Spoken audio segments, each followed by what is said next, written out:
Hello, everybody. Welcome to the Volgarr 2 dev interview stream hosted by me, Miss Slaughter. I've been really excited to pop on for this one, so I'm glad you guys are here. Thanks for coming. We're going to learn a lot about Volgarr today, so if you're a big fan, then this is definitely the stream that you want to tune into besides the launch stream next week. So without further ado, let's get into it. We already got a couple of you guys in here. Again, thanks for joining. We've got a lot of questions for Kris today. Kris is the creator of Volgarr and the CEO of Crazy Viking Studios. So he's here to talk with us about Volgarr and the upcoming sequel. So let's bring him in, shall we? All right. Hey, Kris, can you hear me? I can hear you. Can you hear me okay? Yes, I have a little bit of an echo, so I'm going to have to pause my mic when you talk, okay? Yeah, I don't know how to fix that. We're trying out this new feature here, the collab cam, so bear with us, okay?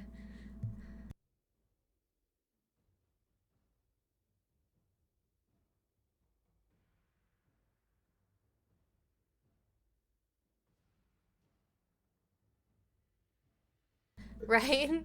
Over. Over. Honestly, that works. So, all right, well, let's start out by having you tell everybody like a little bit about yourself, like who you are, when you got into game development, that sort of thing, when you had the first idea for Volgarr 1. Let's just get a little bit of a backstory on, you creating Volgarr.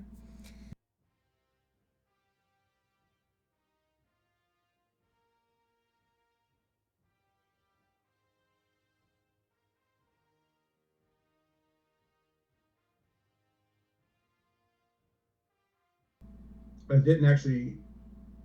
Oh, go ahead. Sorry. Sorry, no, they're saying that you get muted when I mute my mic. So, Oh, okay. That. yeah. Sorry about this, guys. Hmm. I don't know how to send Kris into my headphones, so that's why I'm muting, because I don't want him to echo for you guys. So, oh, there's no echo? Oh, wonderful. Wonderful.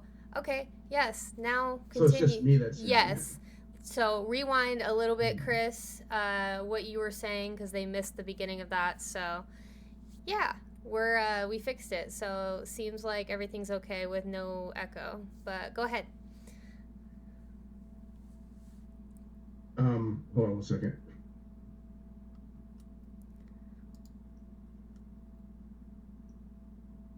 So the echo might be on my end because I'm definitely hearing myself, but I'll work on that in just a second. Okay. So I got my start in the. I never actually intended to get into video games. I always thought I was going to be a comic book artist growing up, and I got accepted to a really prestigious comic book school called Joe Kubert School of Art and Design.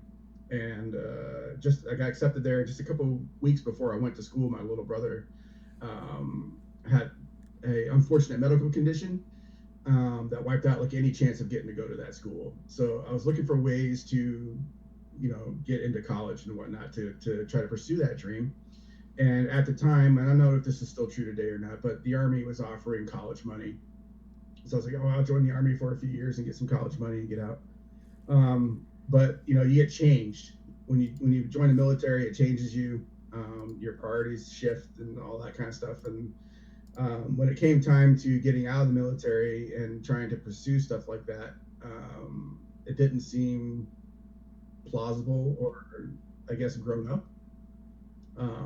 As a way to kind of phrase it, because when you try to tell people when you're little that and I don't know if people can relate to this or not, but when you try to tell them like, oh, we would be, you're like, oh, we're a comic book artist, they look at you funny, like, well, how are you gonna make a living doing that? That's not a real job.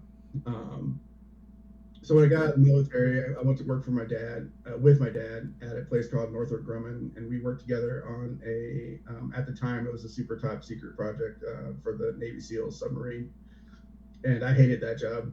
It sounds really cool on paper, but that job was awful. I used to sit in the parking lot for a half hour to an hour and convince myself every day to go to work. Like I'd just sit there, just miserable. It was like Office Space. If you could imagine that, it was like 10 times worse.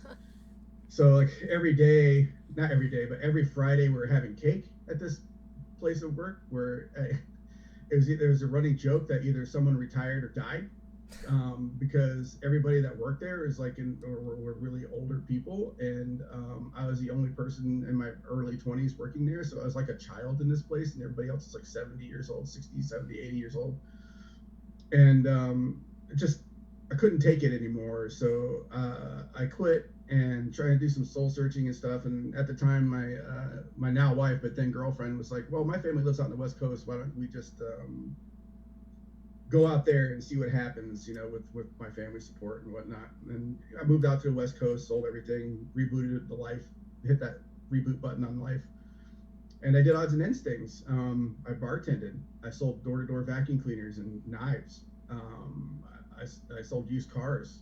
Um, and I saw an ad one day in the back of a newspaper. This is how old I am. I used to find jobs in newspapers, not on like LinkedIn and Monster.com and stuff like that. And at the back of the newspaper, there was an ad for how to be a police sketch artist. And I was like, well, these feelings of being a comic book artist and stuff like that came back. CSI TV show, this cool thing. I was like, oh, that sounds really rad. I could work at the police and do sketch art. I'll be a police sketch artist. So I called it up, and it was a misprint in a newspaper. When I called the phone number, a video game studio answered the phone, and I was like, "Oh, I'm sorry. There's a mix." They're like, "Oh, there must have been a mix-up in the ad or something like that." I'm like, "Yeah, sorry about that. I was trying." And they're like, "Well, what were you trying to apply for?" And I explained it to them. I was trying to be a police sketch artist or apply for that job. And they're like, "Whoa, whoa, whoa! So you're an art?" I'm like, "Well, yeah." And they're like, "Well, would you like to, since you got us on the phone anyway, would you like to, submit an art test to see if you can work in video games?" I was like, "Hell yeah, that sounds awesome." So I did that, submitted that test. I was living at the time in Portland, Oregon, and the studio is up here in Seattle. And I borrowed a van because I didn't have a car at the time. Drove 3 hours back and forth several days in a row to go to these interviews, and it came down to the last little bit, and they're like, "Well, um, we really need to see like a portfolio or like some traditional art that you've made in order to, kind of make our final decision here." And this is where the story gets really kind of crazy. So I apologize to everybody. I'll try to keep it as safe for work discussion here as possible. But I was basically putting food on the table by drawing pornography for a German website. That was paying like $75 a page, and I had a full briefcase full of this stuff that I was getting ready to mail as soon as I was done with the interview. I was just gonna put it in the mail and get paid so I can buy groceries. And I was like, I have some artwork, but it's of questionable material. Um, if you're okay with viewing that in private, then yeah, I have something I can show you that shows my drawing skill. But I have to warn you, it's kind of inappropriate or whatever. And I guess they were thinking that it was violent, like a violent, like a graphic violence or something like that. In the comic book realm.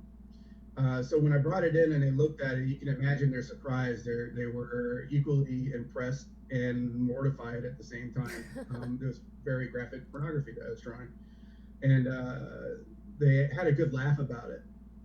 And I ended up ultimately getting the job, because I'm here today.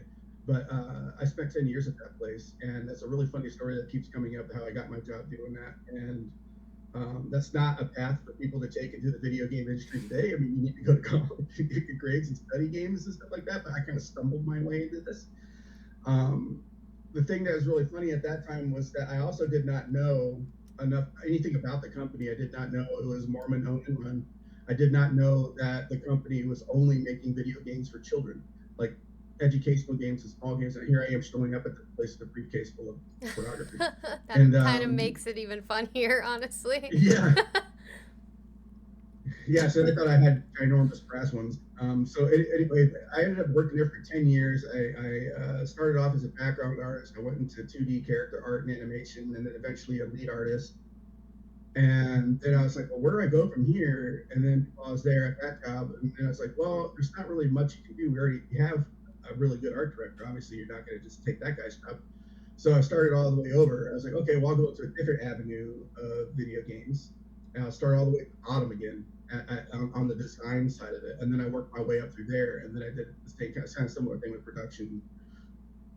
Tried to learn as much about the business side of it as possible while I was there. So I worked my way all the way to lead designer and running projects, and eventually the company. I spent 10 years there, and the company was bought out by a mobile game company called Glue Mobile, and they wanted us to make iPhone games, which is fine, but the methodologies behind at the time how they're I don't know how they do it now or if they're even in business anymore, but at the time their methodologies are really bad.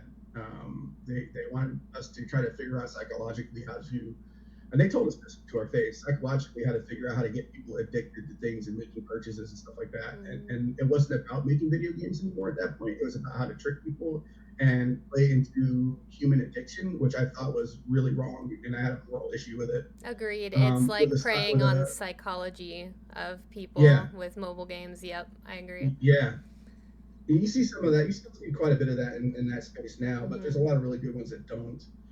Um, but that was their priority, and it wasn't to make good games; it was to do that. And Taryn and I at the time were like, well, we have an issue with that, but we also had an issue with that we wanted to make action games and things, and those games aren't really great on mobile. Like you need the tactile feedback, you need the buttons, you need to be able to feel what you're doing. Touching a phone, trying to play something like, I mean, we made some games that came kind of close on there. I mean, we made Assassin's Creed Discovery on the iPhone, and it ended up being pretty decent, but it's never as good as it could be on the console. It's always lacking. So we decided that that wasn't for us, and then we left, and then started Crazy Viking Studios. But um, the way we came up with a name for the company is that we were trying to figure out something cool. I mean, this is at the time where indies were just taking off. So you had like the Behemoth, you had I can't. I'm brain farting right now, but I there are remember the Team good old Meat. days. Yeah, I was a big Yeah, Castle like this. Crashers player too. So. Yeah, so they had really cool studio names, and we're like, Mm-hmm. oh man, what are we gonna call ourselves? Because it can't be like two guys make games. That's like that sounds lame. I mean, now looking back on it now, it'd be kind of funny. Uh, two guys make games, but somebody suggested, I can't remember if it was Taryn or somebody else said, well, you're a big old Viking dude. Why don't you just call it, and you're kind of like got this big personality at work. So why don't you just call it Crazy Viking Studios? And we both laughed. I said, okay, why not? And we came up with this logo for this Viking guy that's like acting crazy at the store. And then we knew that we wanted to make an action platformer game. And we knew that we wanted to have elements of Castlevania, Super Ghouls and Ghosts, very particularly Super Ghouls and Ghosts movement, because not a lot of games did that. Actually, I think that's the only game outside of that at the time. So we got to do more of that. And then visually, Razz and Magic Sword. So we kind of knew somewhat what we wanted to do, but we were trying to nail down a theme again. We didn't really quite know what to do because like we didn't want to get sued by the Robert E. Howard estate for making something that's too close to Conan the Barbarian, and things like that. And then somebody said, well, why wouldn't you make a game about Vikings? Your studios, Crazy Viking Studios. Why don't you make your first game be about that? And we're like, yeah, you're right. That's kind of dope. Why wouldn't we do that? So that's how we ended up making Volgarr. And it was pretty brutal trying to get that game made because we bootstrapped it. We had our savings accounts and things of that nature, and but I mean, we did a successful Kickstarter, but the Kickstarter was more of an advertisement to get people to be aware. We raised $40,000 through that, but the game cost. I mean, to put a number on it, would have been close to $500,000 to get it made. Wow. And that's like I sold my car, I sold like all my belongings, things like that to get the first game made. And yeah, and that's how we came about getting that game out. And then we just did it by the skin of our teeth. And Adult Swim helped us get over the finish line at the time. Stephen G saw it. I guess he saw the Kickstarter or something. You're gonna have to ask him. He's around if you want to look for him, Stephen G. Mm-hmm. And he saw something in us, and he helped us get the game over the finish line. And we were eventually, with the money that we made from Steam, able to slowly bring it to other platforms over a period of time. Because there was two of us, and it takes a long time when you haven't when you're developing your own engine and you haven't made something for a big console manufacturer, there's a lot of hoops you have to jump through. And back in those days, getting things on console was very hard. It wasn't like like how welcoming to indie stuff. They weren't really that welcoming back then. You had to really pull string to get your game onto a console. It was not like it is today, where like anybody can put anything on there. It's kind of True. sink or swim or We've whatever. seen a lot of the online stores for like PlayStation and Nintendo Mm. Switch. That there's a lot on there. Same with Steam. Yeah, even today, you look on, you'll open up Xbox or PlayStation or Switch, and you're like, whoa, a lot of those come and Yeah, go. Well, because exactly. nobody cares anymore. Like they just get there, and hopefully you get noticed. Yeah, even Steam today, it's just like back when we put Volgarr on there originally, it was Steam was still curated. Valve had to approve, like literally look at your game and approve whether or not it got onto Steam or not. And now it's like no one ever looks at it. You can Like the actually green submit things, lighting and nobody process. knows. Mm-hmm. Yeah, I remember those days too, but it seems like those days are over with how much content makes it on the platform. Yeah, I mean, yeah, there's like I don't know, like 30, 40 things hitting every day on Hmm. Steam. Yeah. Anyway, it's kind of like the like mobile, where it's like everything's just on it. See, you just throw everything at the wall and see what Yep, sticks. so true. Honestly, well, you've got quite like an interesting like total happenstance story to like how you got into game development, which is really interesting. I think like you were meant to do this because all those stepping stones leading up to where you are now and like even your own perseverance of like selling your car and all that stuff just to fund the game, like you really wanted to make this happen and you did. So that's awesome. Like I loved hearing your story. I had no idea that was your background. So that was really awesome to hear, to see like where you started and where you ended up now. And you gave us a brilliant game, and now you're giving us another brilliant game, the sequel. So, do you want to tell us a little bit about the sequel? Like, since it's been quite a bit of time since the first Volgarr, yeah, let us know. Like, what's it about? What can we expect? What are the differences between Volgarr 1 and 2? You know, if you want to share anything about the development process, like, we just want to know everything Volgarr. So, take it away. Sure. Um, can you guys hear me okay now? I got a little bit closer to my mic, but I'm cutting my face off and everything. I Is know that you better? practically got to eat the mic, right? Hold on. It's been 10 years. The last game for Volgarr. He's a little bit older. We increased the gain. Is that helping at all, guys? They're saying you're a little bit low. Is that it, guys? Let us know, chat. They always do live sound mixing for me too. So Okay. Hold on 1 second. I'll get through something really gross. that's a good idea, actually. Sorry, that's crazy carbonated and I burp every time. I didn't want to do that into the mic. No worries. So the second game takes place 10 years later, and Volgar's a little older, and so am I. So I have these glasses on now for reading, so I make sure I can see the chat. Um, Another thing that people don't probably know is that Volgarr, the character, the way he actually looks, was actually based on me. I don't know if you could let my hair down. I look like a crazy person. If you ever see Yeah. my profile picture, I look just like the dude. So, Volgarr 2, let's talk about what's different. Okay, so what's different is not how he moves and not what he does. But he has new power ups and abilities that come with those new power ups. He can take a few more hits. There's new interesting enemies that take advantage of that, though, so it balances things out a little bit. A lot of people are kind of worried that, oh no, Volgarr 2 is going to be easier because there's more, you can get hit more and stuff like that. It's not. It's the same difficulty. It's presented to you in a different way than the first game. Kelsey can attest to this, Yes. and you guys get to see it very soon. There's checkpoints now and a real save system. So let's talk about the save system for a second. So the original game, we really set out to make a true arcade game, a true game that you really were meant to sit down and start and finish it in one session. And if you couldn't do that, and when you turn the game off, it was supposed to start you all the way over, and that's the way the game was meant to be played. You weren't supposed to walk away from it. It's like if you imagine going to an arcade machine and putting your quarters in and playing, you can't pause an arcade machine, walk away, go take a leak, and then come back. Like you're just going to get beat up and lose your quarter. And that's the way the original Volgarr was designed to be. Um, a lot of people really like that, but we also got a lot of suggestions from the fans and from reviewers saying that, because it's not in an arcade machine, that we should probably address that a little bit in a better way next time around. So we couldn't really mess with the formula in the first game. We had to really figure out a way to incorporate that into Volgarr 2. And with Volgarr 2, you have save profiles, automatic save data. There's optional checkpoints.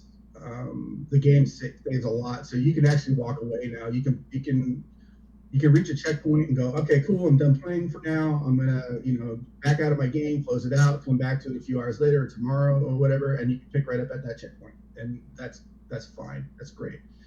The game takes that into account. Let's see, that's the biggest change.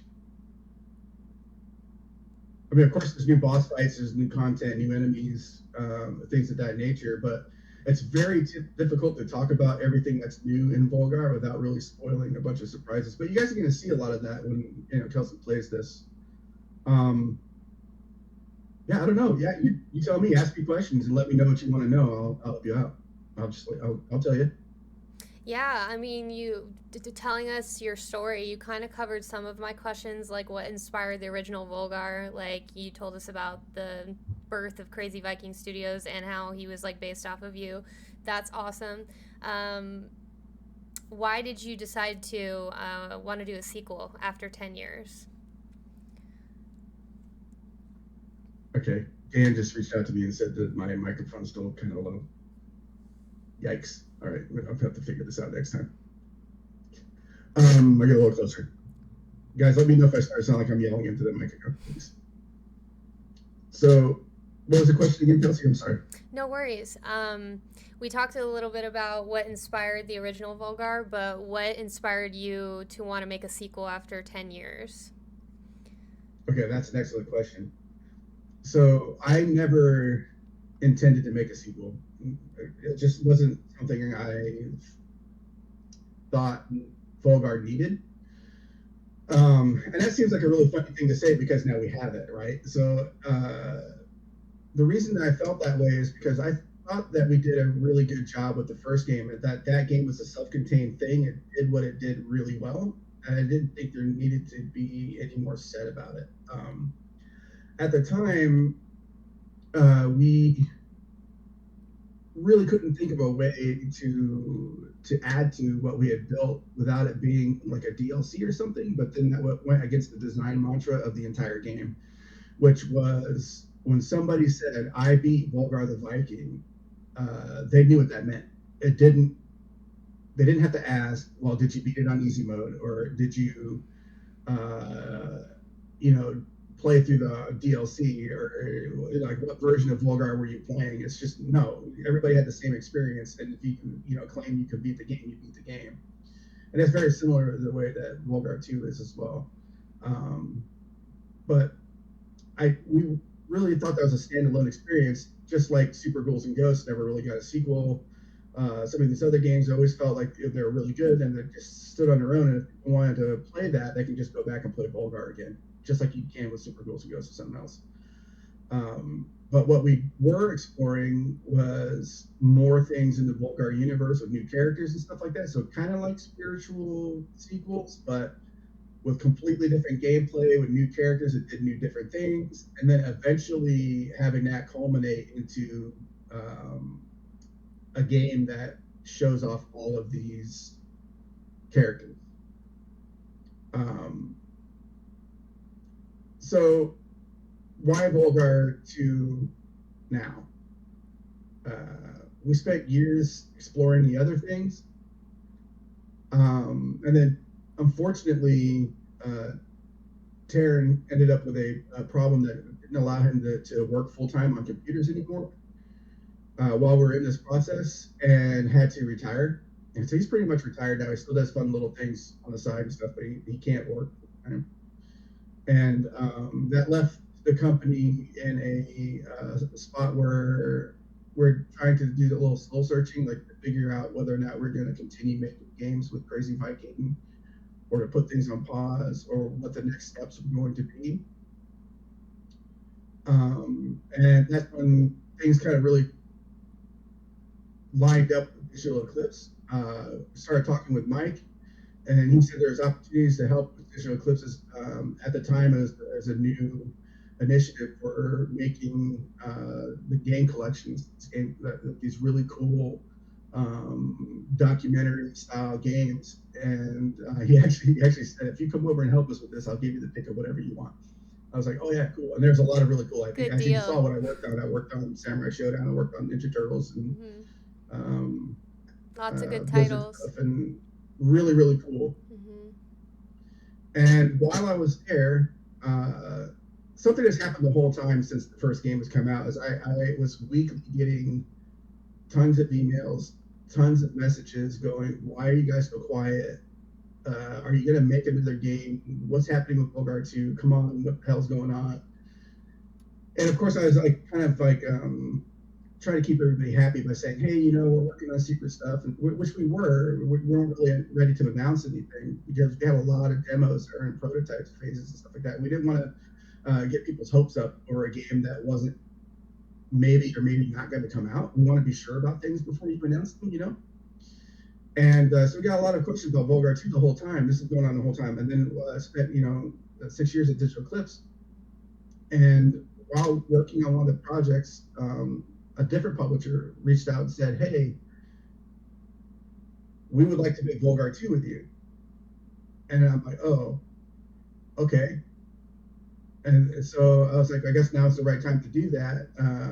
And then Digital Eclipse also had this initiative going on about self-publishing, and the stars were lining up. And I was also working two jobs at this time. I was working at Digital Eclipse and working also a crazy amount of time on Crazy Viking side. So there's a lot of stress involved. I also have two very young kids, so trying to split my time with the family and two full-time jobs was bonkers for 6 years. And I saw an Superman. opportunity to, yeah, to merge these things. And again, everybody was excited about it at Digital Eclipse and at this initiative. And then so we got it all together, and then my two jobs became one job. And Digital Eclipse made a really nice counter offer, and then that's how we got Volgarr 2 going. Awesome. Like, happenstance, when you said that it just came together at the right moment and the stars aligned. That's awesome. Kind of like your history of developing Bulgar 1. That is really awesome. You kind of There's a answered. lot of luck and Yeah, uh, exactly. Lots yeah, of when it comes to stepping video games, stones. especially video game development, there's a lot of luck that happens. I mean, you kind of make your own luck a little bit, but yeah, True. there's, There there's, is a lot to knowing the right people, being in the right place at the right time. So I'm glad it worked yeah. out for you. That is really awesome because we wouldn't be getting a sequel if it didn't. So, uh, how did you come about designing the sound of the game? Because that is actually one of the fan favorite things of Volgarr is like the music, and that's something I noticed when I played the demo for Volgarr 2 is that the music is great just like the first game, but it's amped up and it's like so much more epic. I love it. So music, right? Mhm. The So how sound and we music. came about with the music style for Volgarr the Viking is at the time a lot of games did chiptune music, and still today a lot of games do chiptune music when they do sprite-based games. But I thought it would be really funny to do a heavy metal track, like a full-on heavy metal band, just like thrash metal music for the whole thing. We did initial tests with that. It Love ended it. up being too intense. Yeah. Like people couldn't listen to that for like 40 hours. So it was like, oh no. Um, so what we fell back on was like, well, I wanted really cool theatrical, like over the top music that you wouldn't expect to see in a sprite based game, like these big swelling orchestra music. And what gave me the idea for that was the original Final Fantasy games on Super Nintendo. Like if you were to listen to that the opening sequence of, I guess it's 5 or 6. I always forget what the numbers are because they number differently in the U.S. But the one where it's like and they're walking over the mountains in the beginning. They have these. You can tell that they're trying to have these big orchestras in these Super Nintendo games. They just, they didn't have the capability to do it. Yeah, that was 6. Yeah, you're right. That was the one with the guy that liked to punch everything. That was my favorite character. Punch trains and stuff. I can't remember his name, but so this big orchestrated theatrical Saban. That's right. So this big theatrical, over the top movie style, bombastic, orchestrated like music with sprite based stuff, and then of course we wanted to be as close to something that might have been done like by Basil Polidorus, who did the soundtrack to the original Conan the Barbarian movie, like the Anvil of Prom. It was like one of the things we fell back on, and we wanted the to be like that. And the same thing is true for the second game. Something that's really funny about the first game is that we did get some holdover of that heavy metal, and in the credits we had a band we worked with called Sonic Prophecy that was super happy to work with us because we gave them a ton of free advertising, and then they let us use their songs for advertising and stuff like that. And then in the credits we had this really cool heavy metal music in there. So that's kind of a holdover from like that original kind of test that we were doing way back in the day. But yeah, that's how the music came to be and the sound design for that. But even the sound effects, not to be realistic, like we really didn't want like realistic sword clanks and realistic, squishy meat sounds and things like that. Everything had to be kind of over the top and unrealistic. And that's kind of where the design of that came from. Awesome. How about Volgar's voice? Did you record for his like grunts and all of that, or his death rattle, or was it just some stock sound effects that you found that worked? That's a good question too. So yeah, back in that original game, I was the voice for Volgarr. Yeah, that was just me recording myself in a bathroom that we had this nice acoustics in the house at the time, and my wife was the voice of the Valkyrie. I think, if I'm not wrong, I think Bob voiced. I might be some of Volgar's Stone too, but I think Bob did some of it, and I think his daughter might have done some of the new Valkyrie stuff. It might be a mix of these things. I'm not quite sure. Don't quite remember, but yeah, originally it was me. That's awesome. I love that. It's kind of like you had this self insert, but like an alter ego. Like you got to put yourself in a video game, which is really awesome. I love that.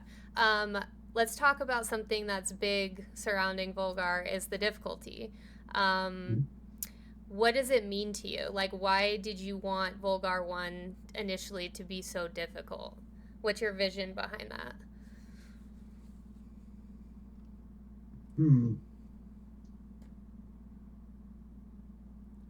I want to answer this question in how do I answer this? I felt like at the time that video games, and I don't. Let me start over here. So at the time, video games were going down this path where you would spend, I don't know, like an hour, maybe 2 hours in a tutorial.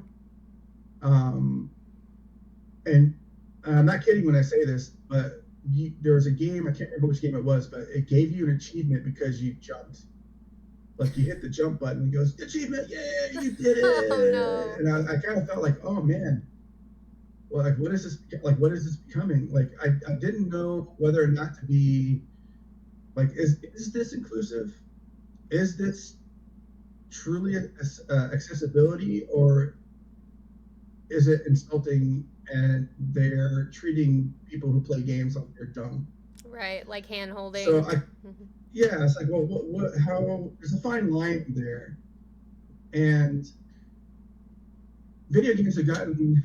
I don't know if it's word complex is the right word or not, but video games have gotten to the point where now you have 3D space. You have one stick that usually controls your movement of your character. Another stick that kind of controls your camera, because you have to control your own camera because games are always too dumb to do it for you. Mm-hmm. Even to this day, Yep. you still have to do your own.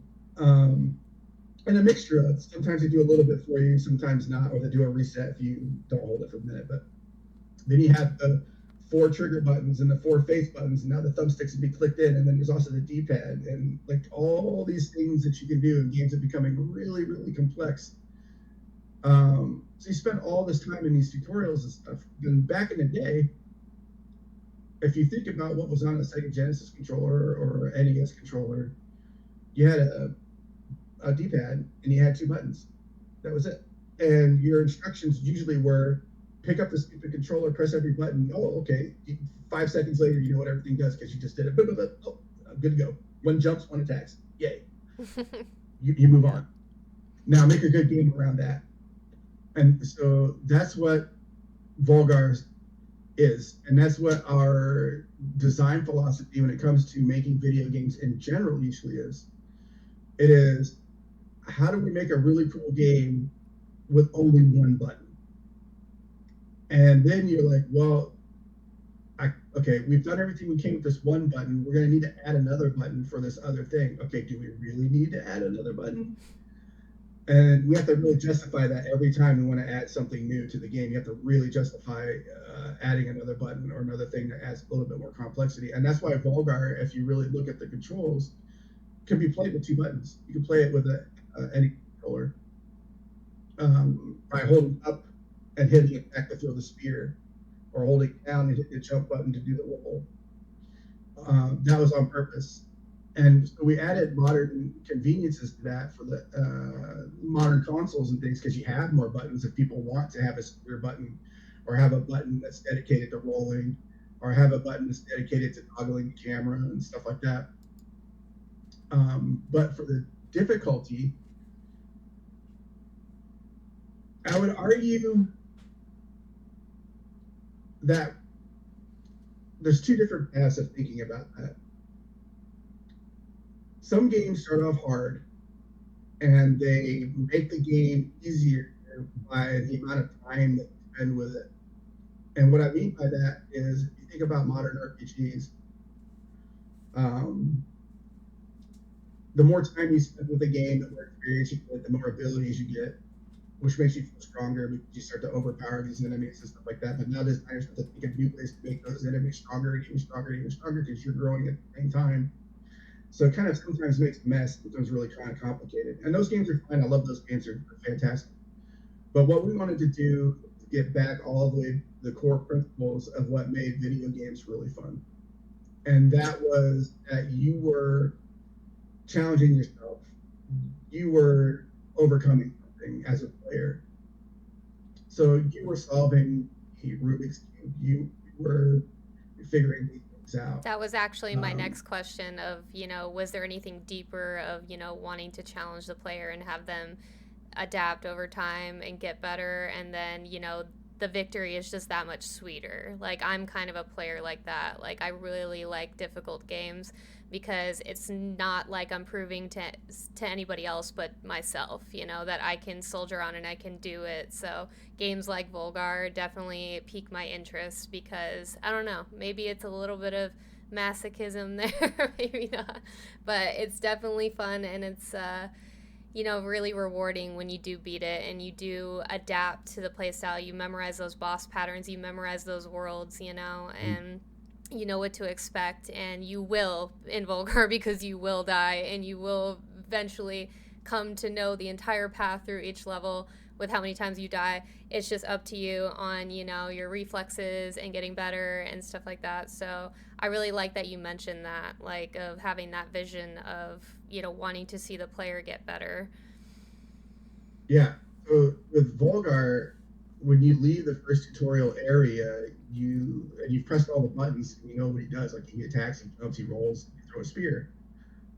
Now you know all the tools that you need to know to beat the whole game. There's nothing new for you at that point. It's now up to you as a player to figure out how to use those tools to get to the end goal. And with the philosophy of what difficulty is with Volgarr, I would say I would agree with people. I would say yes, the game is difficult. Yes, it is hard, but that's only because it's hard in the same way as in you might not be a strong swimmer because you've never swim before. You might not be really good at karate because you've never done karate before. Um, by the end of beating Volgarr the Viking, Volgarr, the character, is not a stronger character. He's exactly the same. What happened was though that you got better as a gamer, and you and your skill with hand-eye coordination, recognizing patterns, overcoming challenges. That was all you, and not the game. Like the game is helping you grow. Whereas a lot of games today is it's the opposite. It's kind of like they kind of artificially make you feel powerful and you know giving you pats on the back for you following the cookie crumb trail and things of that nature. And those games are great. It's a place for it because sometimes I want to kind of relax and just be told how great I am all the time by everybody, and you Feel know what I like a mean. It's like, oh, you're god. so Yeah. wonderful. Yeah, it's like, yeah, great, thanks, mom. I'm good looking. Everything I want. Thanks, mom. Well, that's awesome. Would you say that Volgarr 2 is easier than the original in some ways, or do you think they're on the same level with difficulty? I think the difficulties certainly presented in a different way this time around. It's still a very hard game, but something that I learned in the last 10 years is how to hopefully because this isn't proven yet because Volgarr 2 is not out. Um, that we turn people on to games like this who may not ordinarily be into them and maybe them into it a little bit. Because I think more people might like this game if they weren't just immediately punched in the face, which Volgarr 2 still does to you, but a little lighter. True. Yeah, there's the undead mode. So they have that the undead mode that helps people play the game, feel powerful, and get practice and learn about it.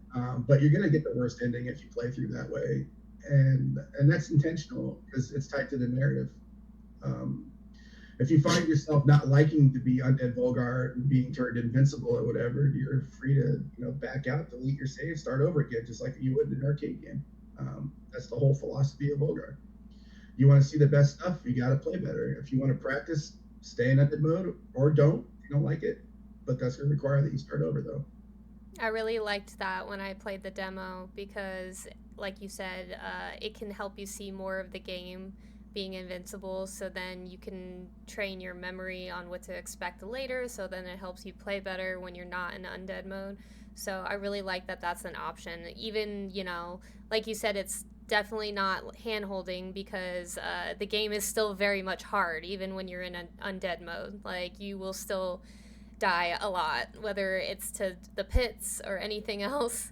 Um, but it's nice when you brought up like the accessibility and stuff like that because that's also I would consider an accessibility option to make it easier for people that actually want to beat the game but they feel like they can't or they don't have time to invest in getting better in the game but they're big Mm. fans of it. So like I like that that's an option, like you don't get forced into it, but it's there for people if they want it. Something that caught me off guard with the original game is we very intentionally made it for a very particular crowd of people that play video games. It's very niche, and we knew that going into it. We weren't expecting to make a game for everybody. Excuse me, I'm sorry. Um, but what I was surprised by was when Volgarr came out. It was initially purchased by people who knew what they were getting into, and we had this really funny thing happen where Xbox was really needing games with gold games early on, and we had made an arrangement with them to become one of those games. But a lot of people weren't exposed to very challenging games like this. And of course, when they got it for free on Xbox Games with Gold, all of a sudden everybody was just freaking out. Like, why are you giving us this game? It's too difficult. It's like what's going on? This is crap. And what we found out of some of this feedback was that a lot of people would have been really happy with the original game if we just allowed them to be a big muscular Viking in a loincloth that just smashed the crap out of monsters and had no difficulty. If he was able just to walk through the levels and kill things and just look cool and be cool and feel cool, like we were just momentarily ago talking about what other games currently do, you know, they would have been super happy with the game. I was like, well, okay, well, how do you make those people happy, but at the same time keep your design true to the spirit and expectations of what your core fans want? So that's where a lot of thought went into it. It was trying to figure out ways to allow people that want to go through the game and be Volgarrs, smash the crap out of things, and feel awesome about it. But at the same time, giving people the experience that they wanted from the first game, and still making sure that that's what they got too. And at the same time, making sure that it didn't feel like DLC, that it felt like a true sequel, and that the original fans that played the game got something that was totally new and unexpected as well. It's a very difficult thing to juggle. I think you did it like perfectly, honestly. It's just like the spirit of the original game is still there even when you're in undead mode and it's easier per se.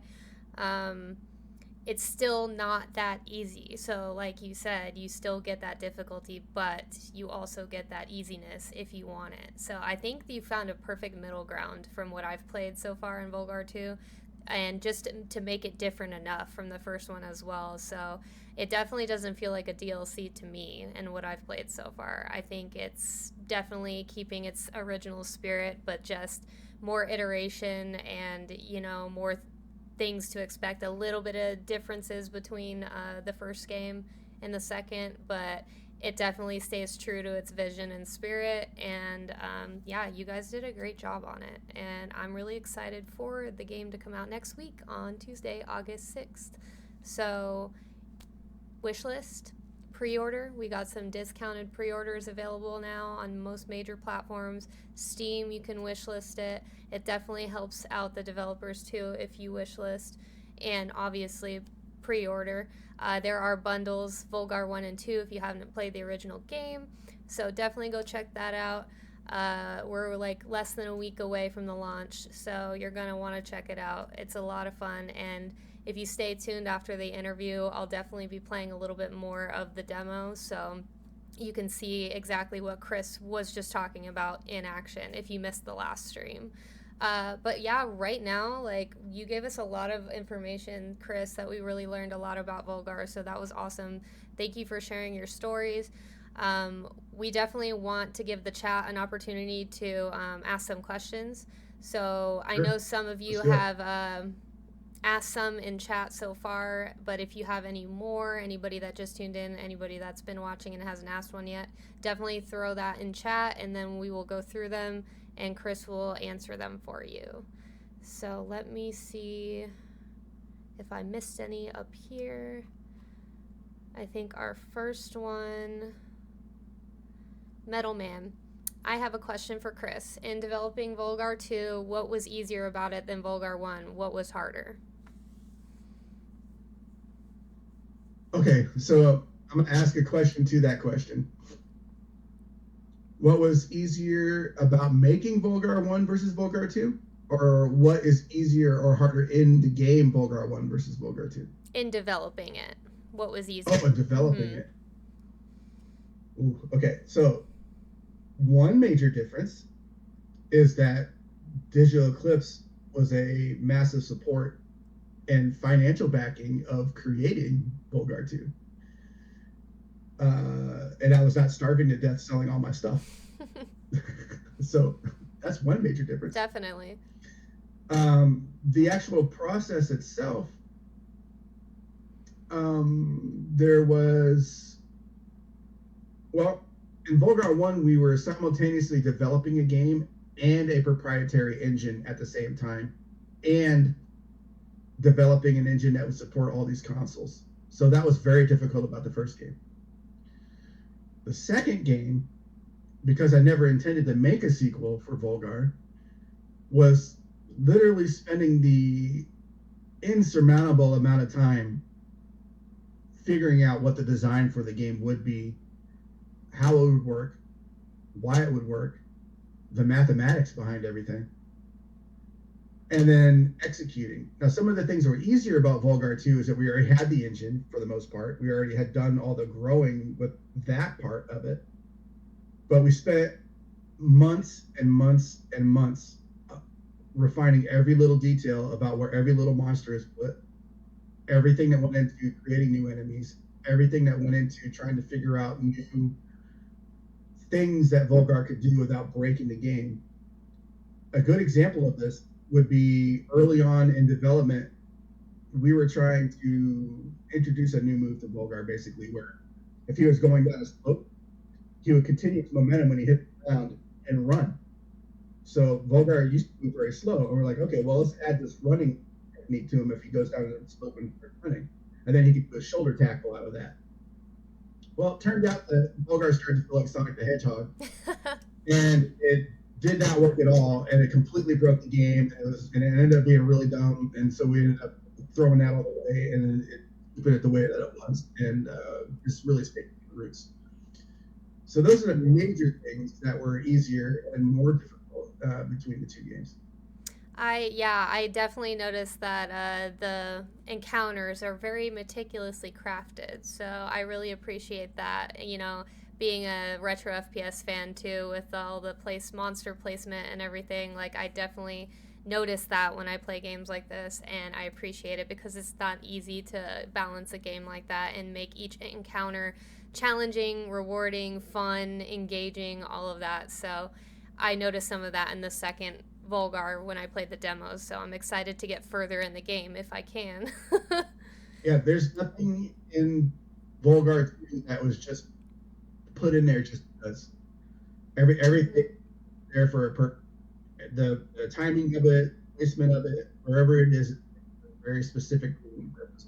Very true. I mean, it's just how it works with the game, so I definitely think you guys did a good job with that as well. Our next question we have here is from Bera. He says, the Volgarr original soundtrack reminds me of Heilung. Was there an inspiration taken from that band or any similar ones? I'm sorry, it reminds him of what? Was there any inspiration taken from the band Heilung or a similar one?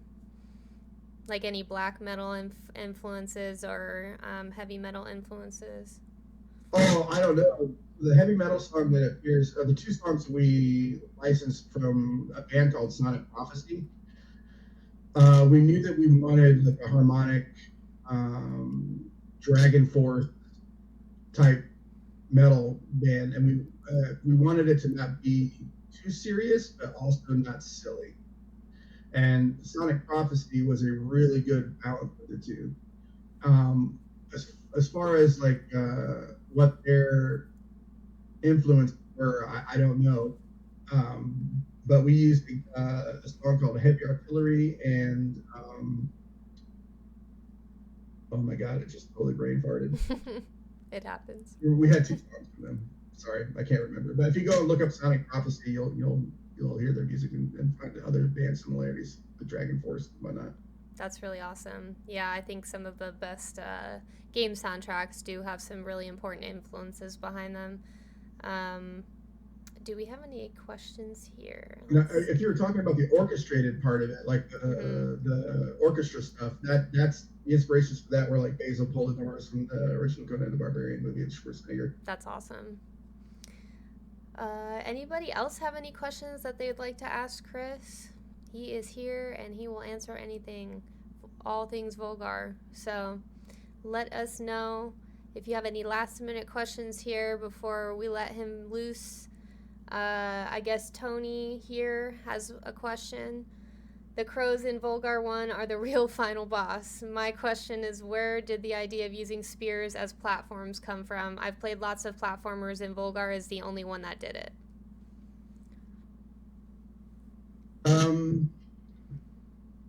That was something that came out of Terran's experimenting. I think that if I remember the story correctly, we had this projectile throwing spears, and he was kind of like, "Well, wouldn't it be cool if it stuck in the wall? And then, like, wouldn't it be cool if we could stand on it? And then, whoa, look at all this cool stuff that we can do now. You can stand on spears." So we came up with ways of standing on spears, breaking spears, spears interacting with enemies. Like, there's the I'm gonna spoil something for you because I watched Kelsey do this a lot when she played it on the first time. She was trying to figure this out so bad. There is a green skeleton that has no arms and a shield at the very beginning of Volgarr 2. If you throw a spear into that shield and then jump onto that and stand on that spear, you can then rope and get a secret treasure chest right at the very beginning. That took me a little bit to figure out. I noticed Yeah. that treasure chest and I was like, there's a way to get that. There is. There's, it has to be. And then I Yep. believe it was Tony that helped me point that out, that you could stick that spear in the shield, which I thought was really cool. Honestly, it didn't even occur to me. Like, even in the first game where you can use them as platforms too. Oh wait, is that second game only? I might be confusing. No, that's all. That's all. It's in the first one too. Yeah. Okay. Yeah. It took me a second to realize that you could definitely use them as platforms as well, and I wasn't expecting that. But it's really cool way to elevate the gameplay. I think, especially those shield spears. Those are really cool. I have a quick question about the endings. Like, do you want to keep that a secret until launch? Like, how many endings there are? Or what kind of endings to expect, or would you be willing to talk about it? What the endings are. Um, I mean, you're free to discover that today if you like. But, Yeah. But there's 6 of them, and they tie to basically how many continues you use. If you use one continue or less, you're going to get access to a secret world and a secret boss, and you got to figure out who's really behind everything. If you use a couple of continues, you're still going to get the core experience and a pretty good ending. And then, of course, if you play through the game in the undead mode, you're going to get the worst ending, and the worst thing is going to happen to Volgarr. But there's 6 different endings that you can get, so it's worth playing through. My hope was that a lot of people will probably the worst ending because you're gonna it's really hard to resist the allure of playing the game when you're invincible. It's hard to not want to do that. Right. So I'm sure a lot of people are probably going to play through the game in this undead mode and see that ending and kind of go, oh, okay. And then there's like this carrot on a stick from a horse to kind of tease you into wanting to see more and discover more about what happened and who's behind things. Definitely. But yeah, there's 6 endings. There is a narrative there, so hardcore Volgarr fans are going to want to get all 6 endings. So that's awesome to do that in your game that's, smaller in scope and more indie sized, I should say, is that's great for replayability, because there's a lot of games out there that do replayability in not the best way, where it's like, okay, you completed the game, now do it again with a different character and do all the same things, you know what I mean? But it's like 6 different endings. Like, you're not going to get the same ending doing the same thing over and over. Like, you can play the game 6 unique ways, which I think is really cool for replayability for a game of this scope. So that is awesome. I'm looking forward to seeing the endings if I can get there. I'm working on my chops, though. And yeah, I'm looking forward to seeing the speedruns as well. Sir Kane said that in chat. Barra has another question. He says, if you move forward and make some more Volgarr games, would you ever make any with backtracking like Metroid or Battle of Olympus?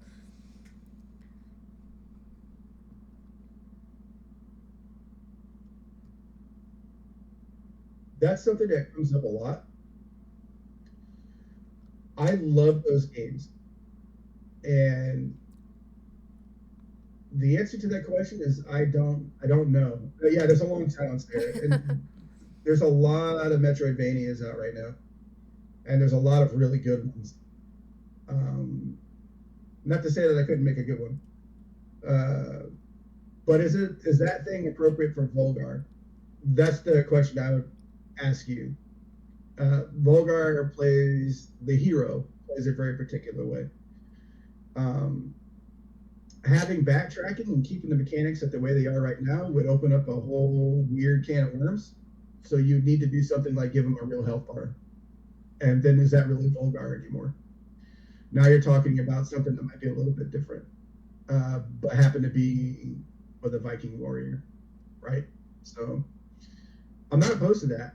And I'm not opposed to making a game like that in the Volgarr universe for sure. But will it be him? I don't know. Right. It could be Crazy Viking Studios' next project if you feel like branching out a little bit. That would be interesting to see. Um, Anybody There's one else? thing that someone did ask me the other day Yeah. that I thought was an interesting idea was that would we ever be interested in making a old school RTS based in that universe Hmm. where Volk would lead his army of Vikings, which is like the army of 100 men versus like the undead guys, and have treated like old Warcraft 2 games and kind of do a throwback Yeah. RTS to the Volk universe. I thought that was an interesting Yeah. thing. I mean, nothing's out. That'd be a really cool take on it, I think. And it'd satisfy the itch of the RTS players out there. All right. Did we have any last minute questions for Kris? I mean, he's basically covered all of bases. I also quickly wanted to touch on how beautiful the pixel art is in both games, but especially in the second one. I was actually catching myself looking at all the environments, like, and dying as a result of it. But, like, looking in the background and seeing how in depth and detailed the pixel art is. So, your environment and level artists at Crazy Viking Studios are doing a great job. Like, they look beautiful. Yeah, they're really awesome. SNES demake win. What's your favorite level in two? The My one. favorite level Mm-hmm. in Volgarr 2? Or is he asking you? I think he's asking you because I've only Oh, seen a couple levels so far, without one that you haven't spoiling seen yet. anything. Yeah, if you can. I really love the first level. I think the first level was brilliant, but my favorite happens to be one that I don't think anybody's seen yet. That's awesome. I think we got as far as the forest, the third world. So, That's a I. really good one too. Mhm. I've been enjoying the enemies in that one as well. So, I like the music in that one a lot. mhm. I did like the first one the most, though. That was the environment that really caught my eye. And the encounters were really fun, and that's when I figured out the spear platforming and all that stuff. So that was really cool. Um, it looks like chat agrees. They think the second Volgarr looks very beautiful. So that's awesome. Oh, I will tell you guys a really funny story. Mm-hmm. Going back to that question about what was harder or easier about making the first game or the second game. In the first game, I spent so much time on the characters and stuff, and we had promised a release date that I hadn't done any environments. So I had to draw all of the environments for the first Volgarr game in under a month. So I Wow. spent, I think, maybe like 3 days, sometimes 2 days, or each afternoon making all the environments for the first game. And that's why the environments look like that in the first game. So if you ever realize go back and look at the first game and you see things like in the first level, you'll see that there's like some shapes back there that look a little bit like trees, but then they're kind of blurred out. So what I did was I slapped some shapes together in Photoshop and then put a blur filter on it so it looked like it had some atmospheric depth, and then called it good. And I moved on because there's little time to do nothing else. Hey, work So smarter, those not backgrounds and harder, stuff. right? Yeah. Oh man, there's so ugly. My biggest regret about the first game was how bad the environment art was to me. Most people didn't complain about it and thought it was all right, but to me, every time I see that first game, it hurts me to know that the environment's been a lot better.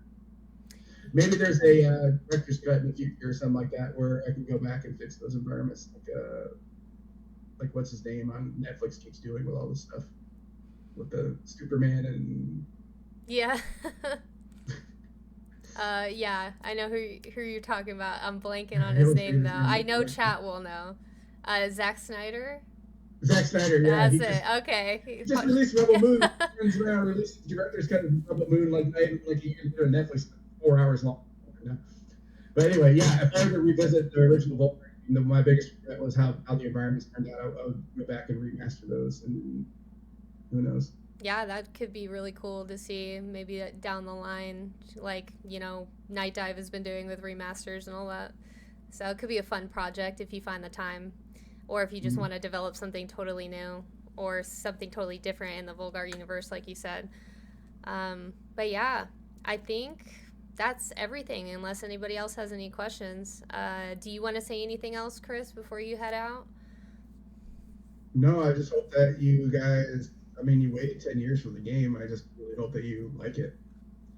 Um, yeah, because if you do and you buy it, then I get to keep making games. Yep. If you don't, then I'm gonna go manage a McDonald's. I'm good. Yep, so support your favorites, guys. Like, it really helps them continue making the games that you love. So, even wishlisting, like I said, and Oh yeah, they're big deal. offering discounted pre-orders. So, get it while you can, because those won't last long. They're going away on launch day. So, definitely take advantage of that. Support Kris and Crazy Viking Studios and Digital Eclipse. Mm. They're all wonderful people and hardworking developers. So, definitely when the game launches next week on Tuesday, enjoy it. I'm about to hop into a little bit more Volgarr 2 here, so you guys can get a little sneak peek if you missed last week's stream. So yeah, thank you so much, Kris. I think everybody really enjoyed this interview and asking you questions and finding out all of the secrets and stories that you've had behind it. So I found it really interesting, honestly. So you are awesome. I hope you have a great rest of your day. Thanks for joining us today. And I'm going to jump into some Volgarr too without further ado. Awesome. Thanks for having me. I'll Yeah, probably watch for a little while. definitely. We'd love to have you in chat. Thanks, See you Kris. guys. You take care. All right, what'd you guys think? Awesome interview or what? I loved it, honestly. I learned so much being a relatively new Volgarr fan. So that's really cool, especially those like triumphant indie stories. You know what I mean? Like Kris went through a lot to get that first game made, so I'm glad he was able to make it to where he was, doing everything that he did to make it happen. So that's usually what's going on behind the scenes when your favorite indie devs are trying to get their game off the ground. So any help is encouraged and supported, especially if you love the content and you want to see more. So I'm definitely getting it. Well, technically, I already have it, but just not playing too much of it for you guys. So you just get a demo before next week. So I'm definitely going to hop in here. We're going to play a little bit more. And yeah, tune in. It's going to be a good time. Let's see here. I have everything set up. The only hiccup we had today was our little sound thing, but I'm ready. If those of you that watch me, normally, that's not the case ever, usually. But awesome. I'm so excited. I'm going to have to start from the beginning, so we'll see how much that I actually remember from the demo. Let's see. Make sure our sound's good. Yeah, I'm glad you guys enjoyed it, honestly. I found it really interesting as well. Gotta get my trusty controller. I can't believe I started playing the first Volgarr on mouse and keyboard. I mean, it was doable, but controller is definitely way easier, I'd say. Let's see if might not be picking it up yet. Here we go. Yeah, right? He kind of was all over the place with that, with sales and military, all of that. And then drawing all of that not safe for work art just to make ends meet. Hey, you gotta do what you gotta do to put food on the table. So I'm glad he was able to elevate his career and get to where he wanted to be, even if it wasn't a comic book artist, But he still gets to do art, which is awesome. And the fact that he worked his way up in game development is really impressive, because that's not easy to do, especially nowadays. So I'm glad the stars aligned for Kris, because he ended up making a fantastic game out of it. Okay, let me see. I definitely want to use my controller. For some reason, it's not picking it up for a second.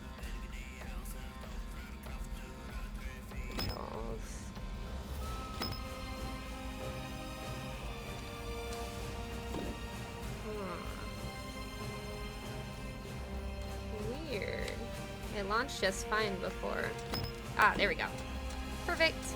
I just had to replug it back in. Volgarr and die. I mean, they say there's rule 34 of anything that you can think of on the internet. So there's probably some of that already out there. Don't go Googling it. Volgarr the Space Viking. I mean, every successful franchise has a space installment, doesn't it? Friday the 13th. That's the first one that comes to mind. There's been many more, though. You're at the air level. You stopped playing 10 years ago? Oh, so you first played it when it came out, Tony? He can make his own lewd content. That is very true. If it happens to not exist. Volgarr the Viking, I love it. Alright, it looks like I have my saves. So, I don't know. What do you guys prefer? Because it's technically only supposed to be a sneak peek for you guys until Tuesday and when the full game launches. But I do have my save in World 3. So did you want me to continue from World 3? How much of it do you want to see? Because I'm not trying to facilitate any spoilers here.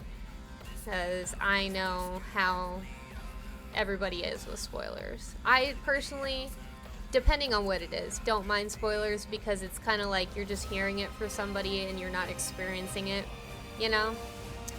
But that's just my personal opinion, but yeah. You'd be Volgarr the gamer after dying 20 times in a row. Continue, then start over on Tuesday. Perfect. That works for me. Because I actually was really looking forward to exploring the forest tree world a little bit. Alright, we are undead Volgarr, so we will be able to get through things so we can see more of the game. And then on Tuesday, I'm going to try my best to not turn undead. So I got a lot of practice to get in. Oh no! The bees! It's always the small things.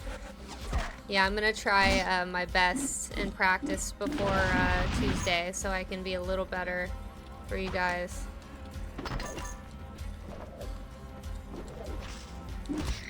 Nice. Oh, the music's so good. It gets me pumped up.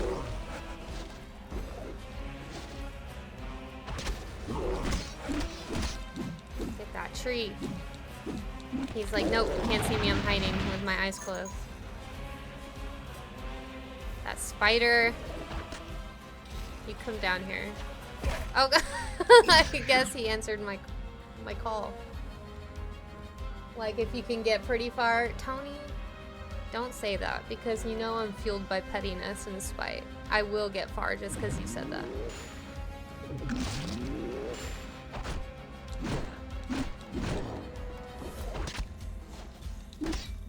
Sweet. Okay, I got smacked around a little bit by the bees so far, so. The only things that have been hitting me are the tiny things. Not too bad. Oh, that witch just got me.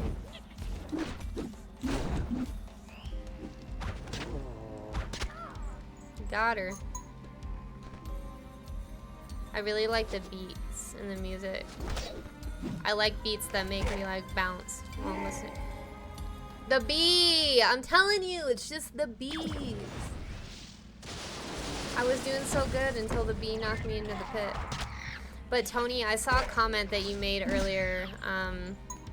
You said that you tend to do better in Volgarr when you play aggressively versus cautiously, and I would definitely agree with that. That's why, like, it's very high risk, high reward. You go in, dive in head first, risky. It usually pays off for you. Oh. Okay.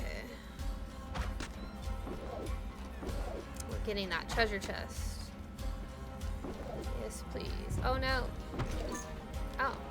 I Forgot about the walls, the treasure in the walls, and then also the breakable walls for the power-ups. Sometimes you just gotta roll and jump. We got the Tims, guys.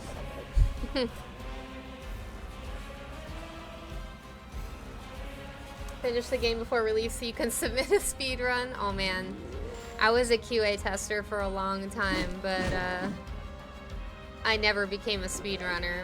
I can break games very easily and very well, but speedrunning them is a different story.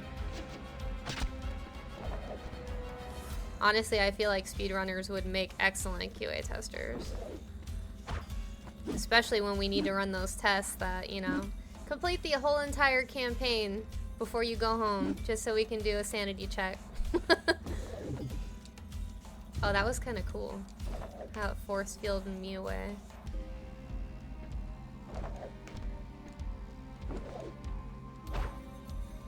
Let's see. No! Let me roll and jump. That might do the trick. Nope. How did I get this one last time? I think maybe I jumped and threw a spin. Yeah, there we go. Okay. Cool. We did it. The chat disintegrated pretty fast. All because we brought up the not safe for work material. I mean, that's pretty much the internet, right? The tree. There we go. I was like, he is not gonna wake up as long as I'm that close.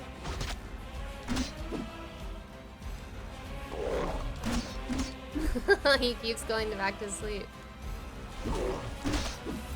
Stop it, tree. I'm gonna throw a spear at him. There we go. Yeah, I need your money.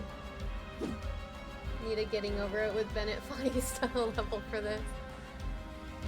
I never played Getting Over It, but I heard a lot of things about it. I don't know if my disintegrating sanity could handle it. I mean, Volgarr is already testing that. Fun fact, originally Undead mode was baby mode, and Volgarr was going to wear a diaper, and his sword was going to be a rattle with enemies who were going to explode in confetti and candy. That's really funny. I feel like that could be like a modifier or something, just like a fun little thing to slap on there, like an alternate mode. Kind of like Babalities in Mortal Kombat. I mean, those just exist in the game, but you know, something similar to that. It's always fun to have a little humor in your game. Kind of like a retro FPS, how they have a lot of fun difficulty names, and usually they're a bit condescending depending on how old the retro shooter is. Like, actually I think they do it in the new Wolfenstein as well. BJ on the easy mode, he has a bonnet and a rattle, or dang it, he has a bonnet and a pacifier in his mouth. You gotta bring people in, not push people out. That's very true. Oh my god. This spider, all cause that bee, man, made me continue, and now I'm all the way back at the beginning. I mean, I love bees, save the bees, but these ones are like demonic. They must be hornets, because hornets just exist to be bullies, basically. Oh my god. Deep is like, if y'all get too crazy, I'm not moderating y'all.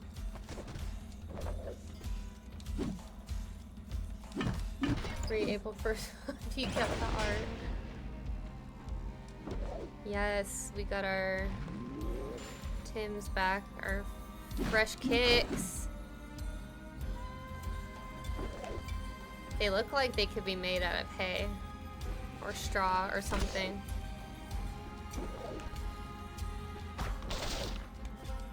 Sweet. We did that section quicker. Got him before he even sicked any hornets on me. Unofficial baby mode, that's right.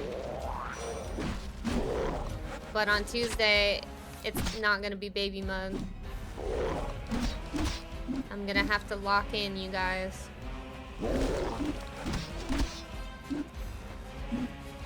I will practice between now and then, though, to see how much better I get.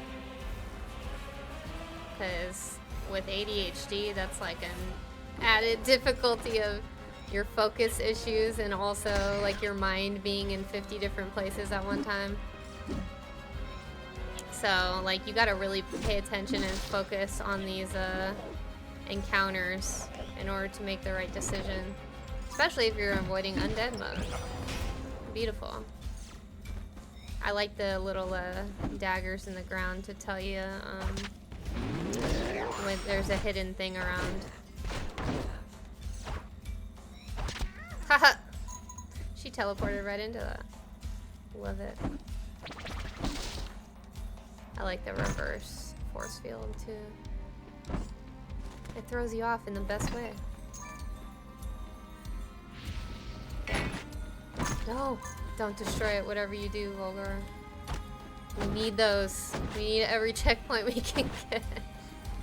I do like the addition of the checkpoints, honestly. But I also respected Volgarr 1 being like very roguelite, like how you can just like do runs in one sitting. Like I like small bite-sized games like that.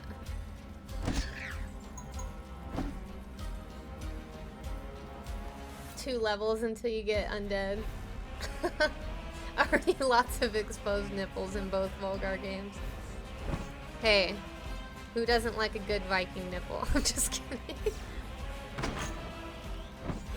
I mean, Vikings are usually like big, buff, attractive guys, right? What's not to love? Plus, a lot of Vikings had dreadlocks, and I love that, because I used to have dreadlocks. Pepperidge Farm remembers. Yes, the flaming sword is the best. Love that.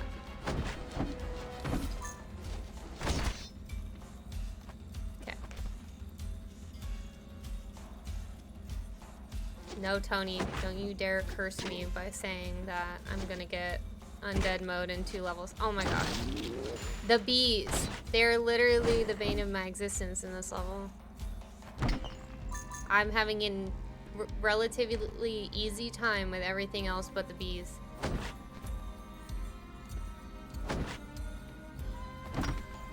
Wasn't that the part I died on last time? It might have been. Come here, tree.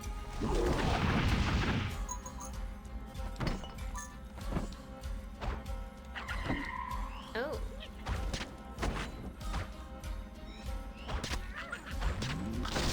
Oh, she's got the tree summons. The coven's after me, guys.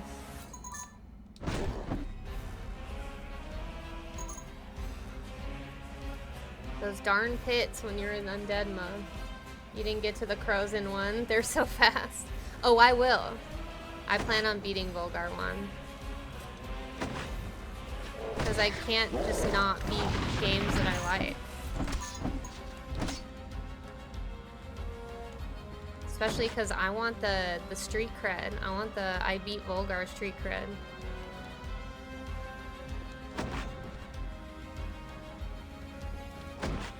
Ah! Please don't hit me into the water.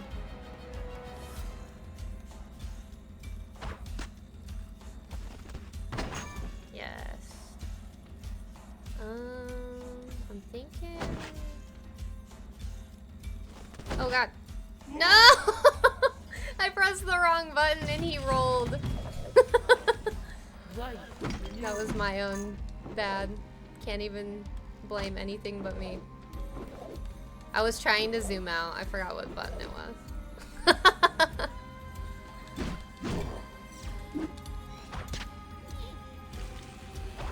Don't freeze me. I'm already a zombie. Don't expose me to the elements, too. Oh, I would love that. Challenge accepted. I would rock a Volgarr shirt so hard and sign poster. I love posters. I have so many that I've yet to put up in my place. They're all just sitting in my room. It's just cause like finding frames for all of them, it's so much work. But you want to like preserve them because you don't want to just put tacks in the wall through the poster. There we go.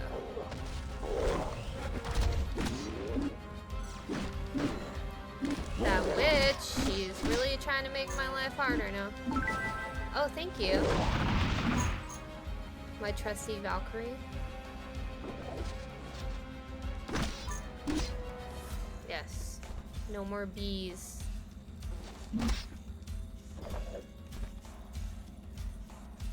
Okay.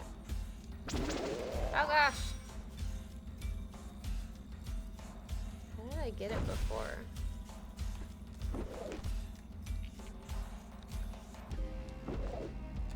Oh no! Oh, because I just stepped on the... There we go. Oh no, go back, Volgarr, I'm getting confused! Okay, there we go. The pits and the bees. The bees and the pits. Those are what's murdering me over and over. Oh, challenge! I didn't mean to do it, you guys. Don't roast me. I pressed the wrong button. See, pressing the wrong button is, like, very detrimental in this game. Make sure you know all of your buttons and your moves. Because then you have to start over at your last checkpoint like I did.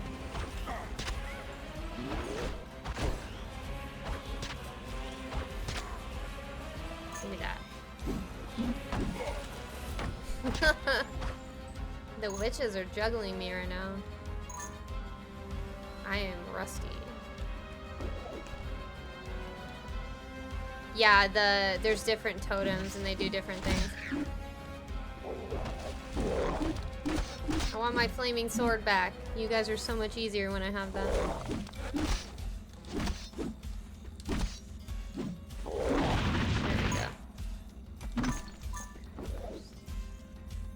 Okay.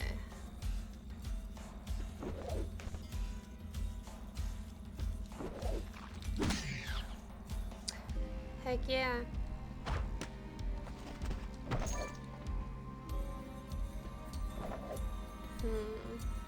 Okay, this is the part that I wanted to zoom out on. There we go.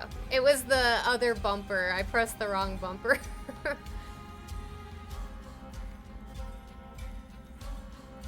I feel like...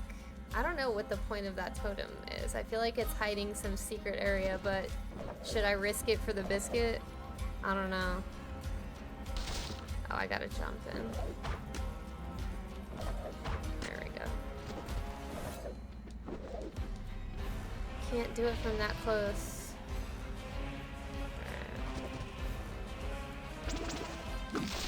Yes. It didn't confuse me that time. Catching on. Haha.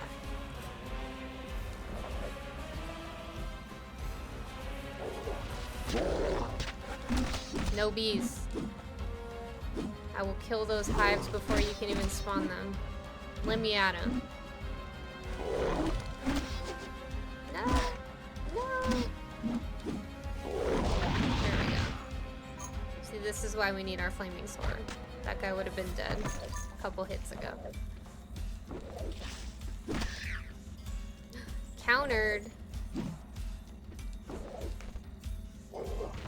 Oh, I can hit him from here. Let's go.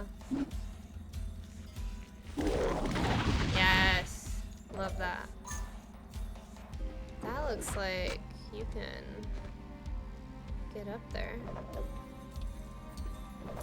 Which way should I go?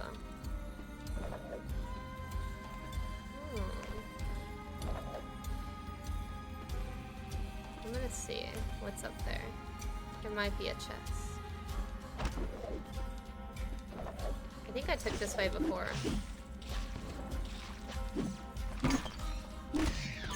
Nope. Ma'am, I'm gonna have to ask you to not do that. She spawned right on me. What are we getting up here?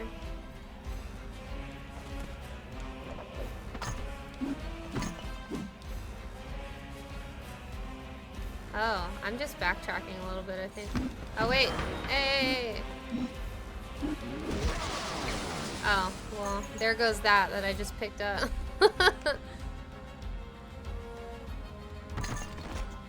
Did I come into this? Oh, there we go. Chest. I was like, did I come into this the wrong way? Okay. We're on our way to getting our flaming sword back.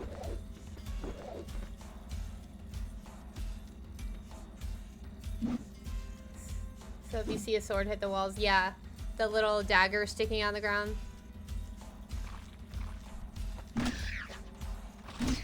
Ha! Neither of you hit me that time.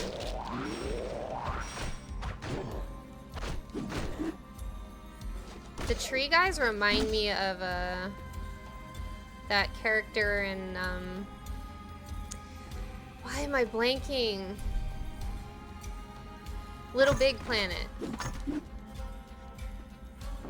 I was about to say that game with Sackboy in it. And Groot, I guess.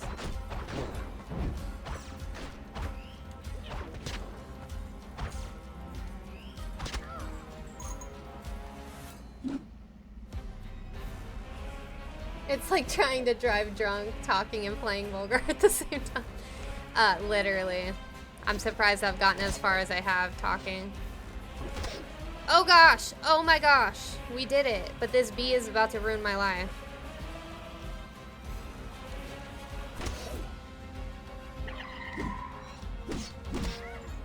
Do those ones spawn the witch? I'm trying to figure that out. There we go. No! I'm spawning your henchmen. Your Groots.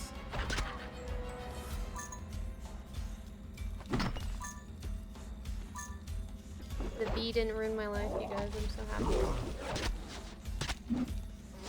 How he does the Groot voice. Ah!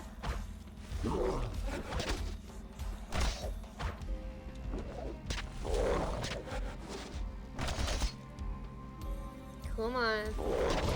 There we go. I was like, he's gotta have one more in him. This is as far as we've gotten, guys. I'm excited. Oh no. My precious checkpoint. I do not want to destroy you ever. Oh god! Good thing it wasn't a pit of death. Oh god. There I go again. I mean, I'm a zombie. It doesn't matter. Or does it? Yes, it does. Because I'm going to get the terrible ending. The ending of the undead path is just skill issue. Haha. I wouldn't be surprised. I mean, I would let the game tell me it was a skill issue. Oh wait, how do I get up there? Because there's... Oh, here we go. There's got to be some chests up there. Yes.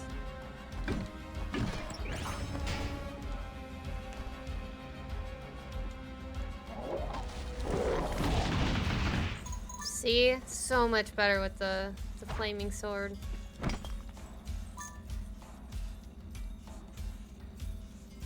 Alright, real shit. Does this game help you live out your Viking fantasy of slaying mystic beasts and pillaging fantasy worlds? Has it inspired you to start approaching life as a Viking one? Well, I would have been way ahead of you guys approaching life as a Viking, but sadly it's not socially acceptable. But yes, I would love to have my Viking fantasies lived out. Come on. Oh. Dang it! The bees! I mean, right now it kind of feels like I'm super OP because I'm undead.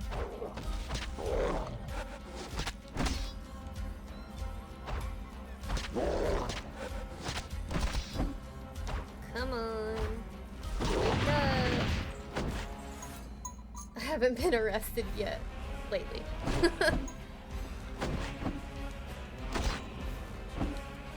Well, all I want is to slay beasts and get riches in the chest.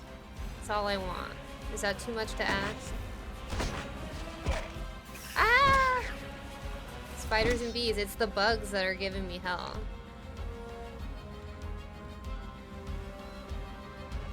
This is a really good world. I like it. The witch. Burn the witch. Army of Groots. And she's the ice queen over here. I have my open carry, just tuck a small axe in my belt. I mean, I do carry a pocket knife on me. I mean, yeah, I do live in an open carry state. I don't know if that counts swords, though. But why not? That'd be so cool to just have a sword on your back walking around. Hey, some people bring like AR-15s into a subway. Why can't I have a sword? Oh no. The bee mob. And they're done. Oh, you got lucky. Oh. There we go. Now give me your gem. Gotta draw the line somewhere. I mean, I think everyone should at least walk around with a knife. Because we live in a world of creeps, and also, like, you never know when you're gonna need it. Like, hopefully, if you ever get in a car wreck, it's not serious and fatal, but, like, if you ever needed to use one in a car wreck, like, cut a seatbelt, it's there for you. Or the spider taking me out on the way down. Bee and spider. I've gotten hit more by those things in this world than anything else. Also, like, when I have to cut open boxes at work and I don't have scissors or a box cutter by, it's really handy just to have my knife. Oh no! Oh, cool. Can you throw your phone at someone? I mean, yeah. How big our phones are nowadays, that can do some damage. But then again, remember how hefty and, like, dense the Nokia was back in the day?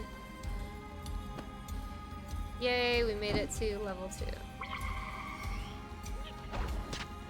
Like, I feel like if you threw a Nokia phone at somebody's head, that would do some real damage. And it wouldn't break.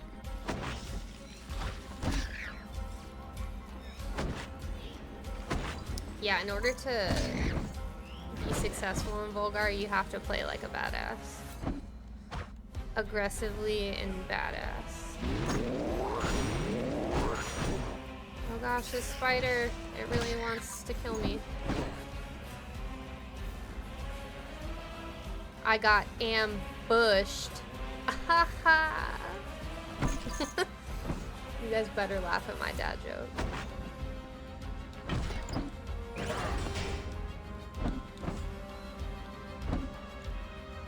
Come on, tree. There we go. My flaming sword. Tony, get out.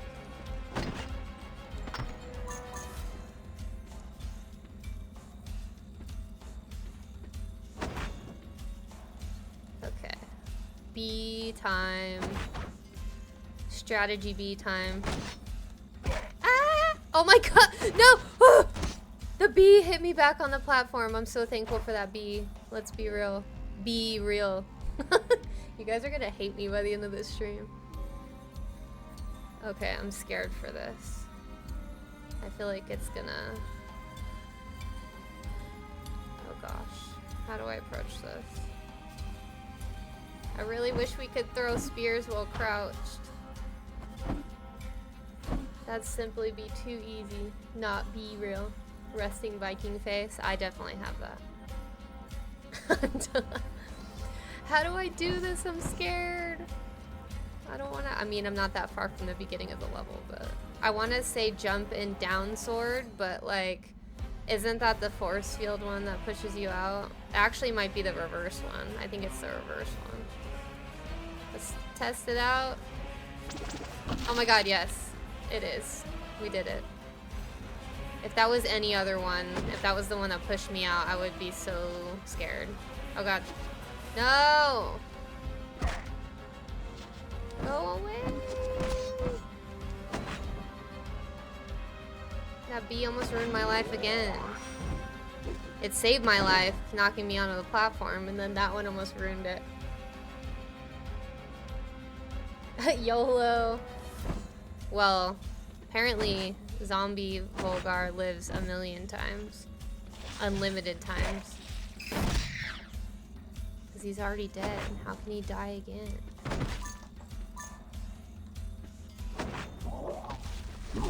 Yes, I was like, I want to get that spider. It's not living. Like, these bees aren't living. Yes. Oh.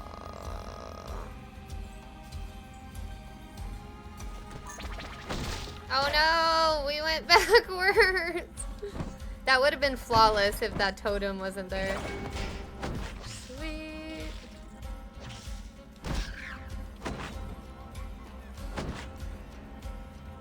Okay.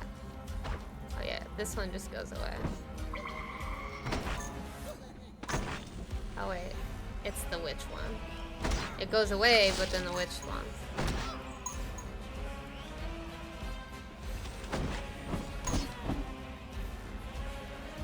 Come here, bee.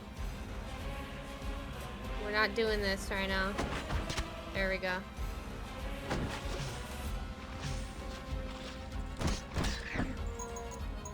Yeah, I lead you guys out this way so you don't ruin my life by knocking me off the platform.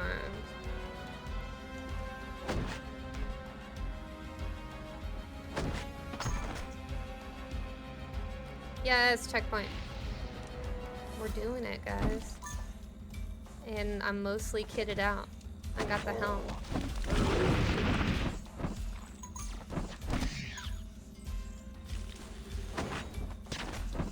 Oh, come on.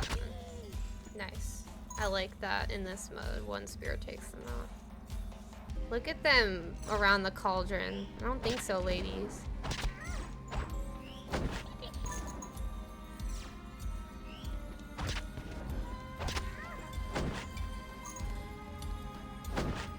See, witches are actually really cool. Like, I would go hang out with one, even if they look like these witches. They just assume that everybody, like, they should just hate everyone and stay inside their homes, making their brew and hexing people because of how ugly they are and everybody hates them. But no, there's a lot of people that would want to hang out with a witch. Yes, I'm rich.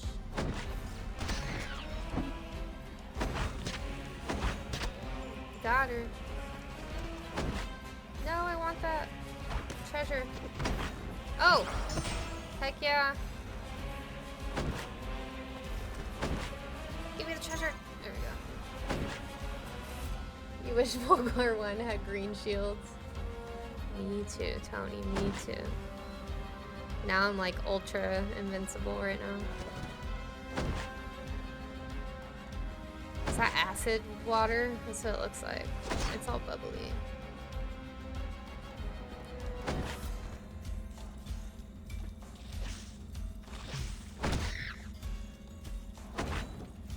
Don't come for me, bro. That's what happens.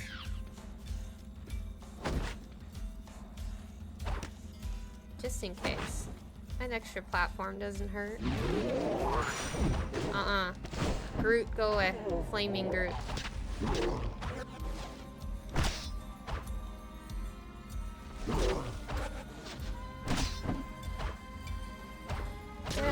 Here.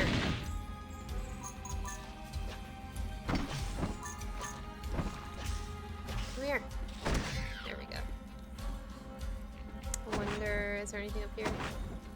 Nope, okay. I'm looking for another chest so I can get even more rich. Oh god! I didn't even notice those spikes were there. There we go. At least it bumped me into the chest I was looking for.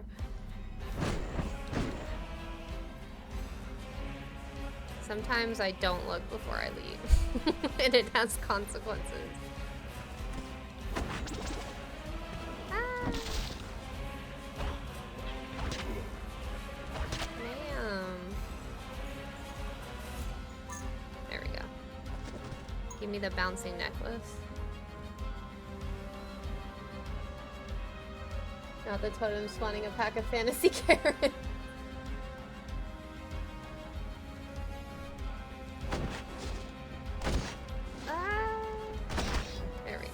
No bees, please. I'd be so good if I didn't see another bee for the rest of the game. But psych, all the bees.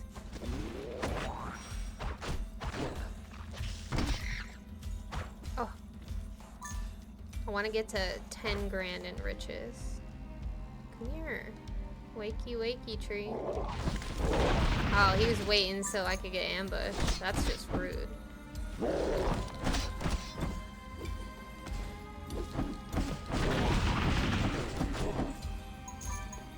I love my flaming sword. It's such a cool looking sword too. It almost reminds me of the obsidian sword in Stardew. Volgarr versus Stardew. What a stark difference. She laughed at me and then she got speared in the face. So let this be a warning, okay?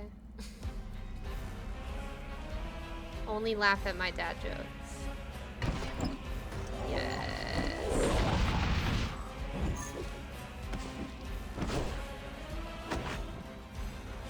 This looks like it could move. I really like that you can charge your spear by holding up on the stick. And I do actually like that roll is bound to the right bumper.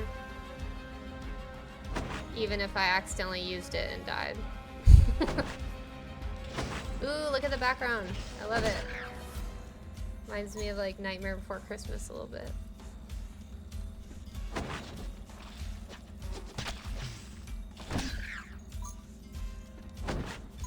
Hey, I've been kind of doing better since we started playing. Just a tad.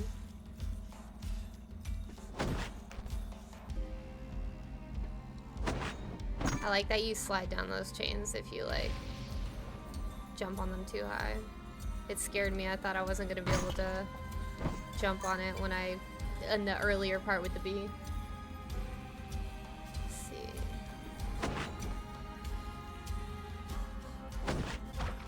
Ah!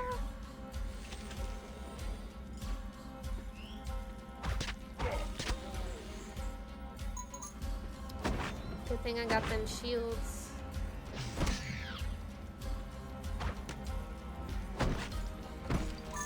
Get to keep all my equipment. I want that chest. We're gonna get it.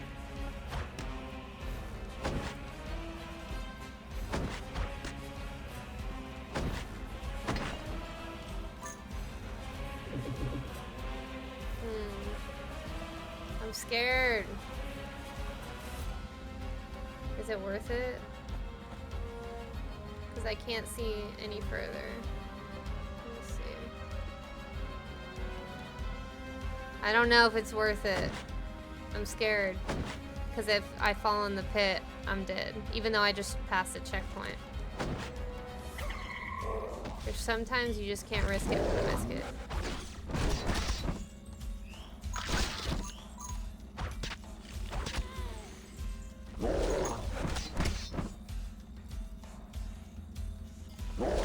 Here. Purple drink. Grape flavored death. Honestly, that's how I view anything artificial grape flavored. It is not my jam. Especially medicine. Ugh.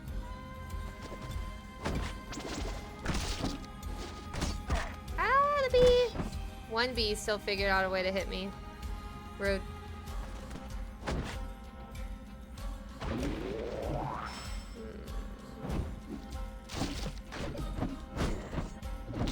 There we go.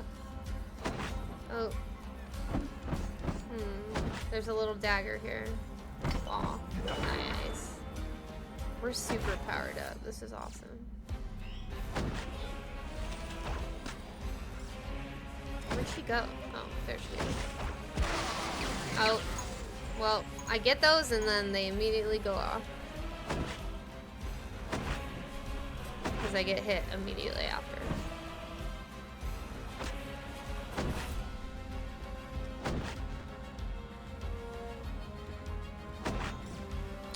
Okay, after evaluating the levels and going through them and stuff, I feel like I could do this if I locked in and I focused without becoming undead.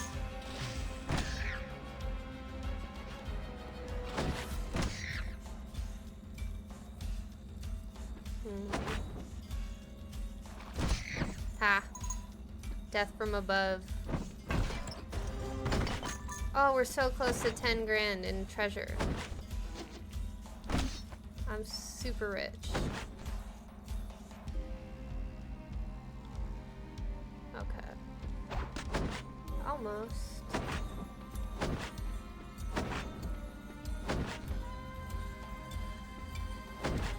No!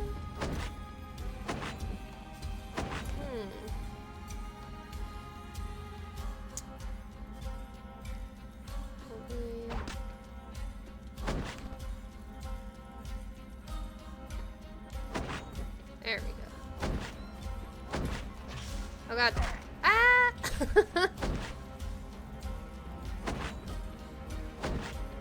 He was just waiting to do that. Waiting all day for me to walk by so he could do that.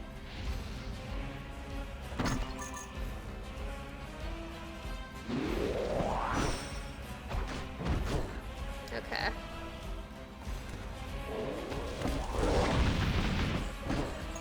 Are we getting closer to the end?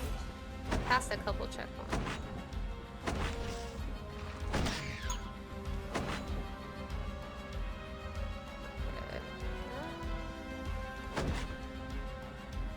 I like how he holds onto the chain. He's just like...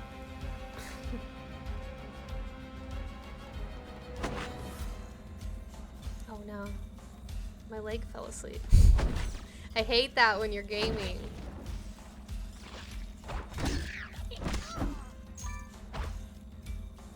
We're so close to 10 grand. Yes! That was just a personal goal for me. Dang, Volgarr, you have life-changing money right now. Let me hold some.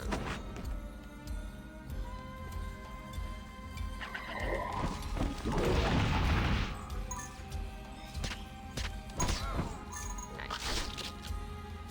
Ooh. Nice. I want to get her. Ah, the tree.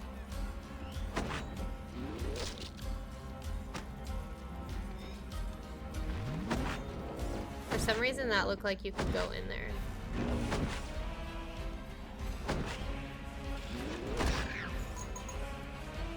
Okay. Oh no. Dang, that was a big fall.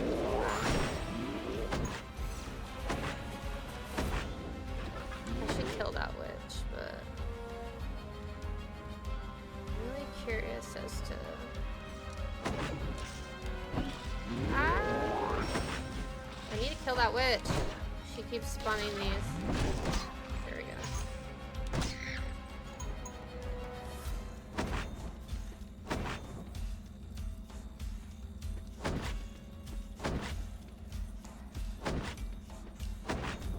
I'm gonna throw a spear at it. There we go. Beautiful.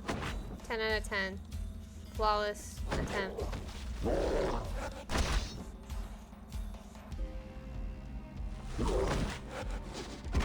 No! Oh god! Get out of the pit. There we go. He's like, I just want to mosh. Oh, you mean that pit? Yeah, Volgarr looks like he'd be a pit kind of guy at shows. But you wouldn't want to run into him in the pit because he'd be just like a brick wall.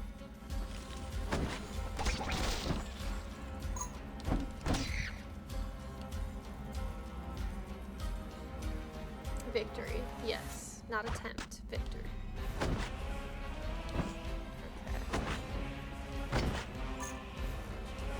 Are we getting closer? I feel like we are.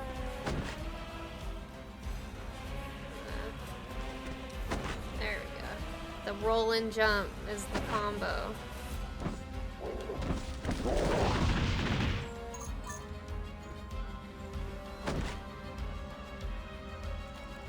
Come here, spider. There we go.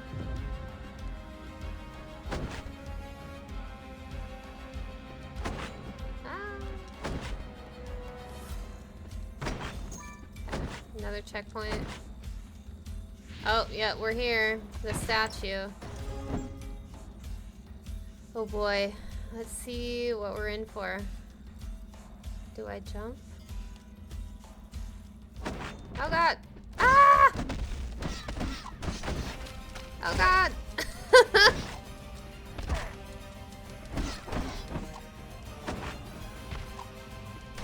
Oh gosh. Your butt is huge.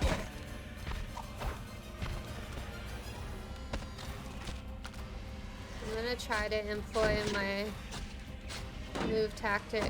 There we go. Oh, they got freaking hook and grapple.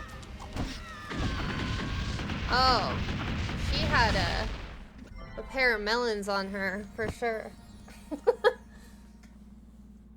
Vera, you were so quick to notice. Wow, no. Hey, in the beginning, it actually took me a few seconds to get hit, and I was proud of that. It's gonna overflow. Dang, now I'm really like Scrooge McDuck. Sweet. You were waiting for it? Yes. Look at my Viking warriors pounding their chests with their shields. Dunes of Woe. Sandy? Sand dunes? Yes! I don't know, do you guys want me to start a new world? Do you want to see further, or do you want to wait for the launch? Ooh, those are kind of like the crows you were talking about, Tony. That bird just came in hot.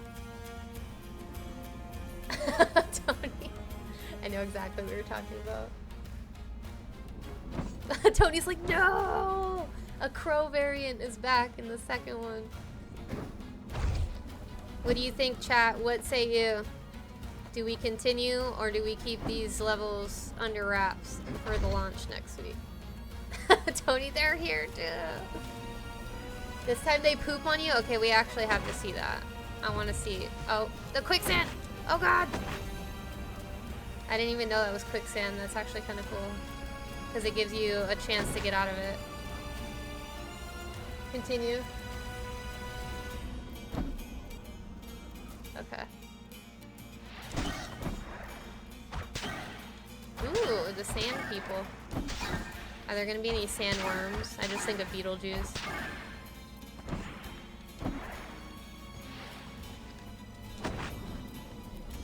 Frasier got a sandworm toy recently. It was actually really cute. Ugh, the dung sand beetles. Oh. They're like thwomps.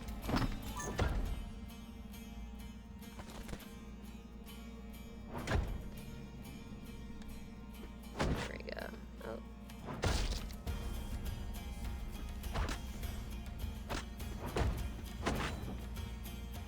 Okay. Go down. There we go.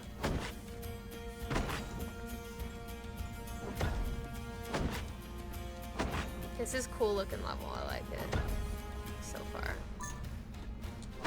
Oh, let's go.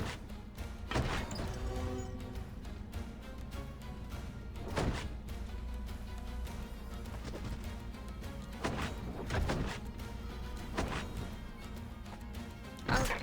Ah! At first I thought that was a Valkyrie coming in and I was just like, no, you're getting too close. You have a shield. What are you? Those things look really cool though.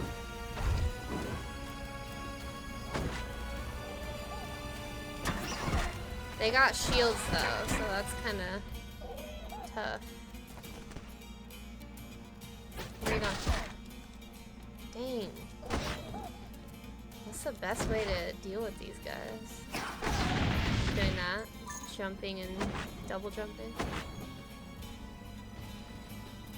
I'd be really scared if, like, I got ambushed by, like, 2 or 3 of those again. Oh god. Indiana Jones sand poop ball. Oh god. No! I'm getting smacked around so bad. Oh, and I can't break the poop ball? Kill the beetle. Kill him! There we go. God. The beetle, the scarab. There's absolutely 0 big brain plays in this entire run of this level so far. I've been getting unequivocally smacked around. But hey, I knew a bit of the tree world from the last playthrough, so dang, they are fast. I want to see them poop though. I don't know this world, so we're gonna get smacked around for a bit. Oh, these guys just fly on in like, oh hey, what's up? Those crows are evil, man.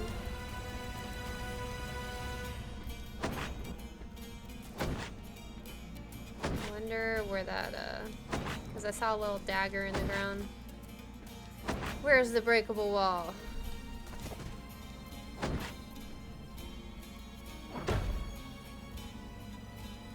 Is it here? No.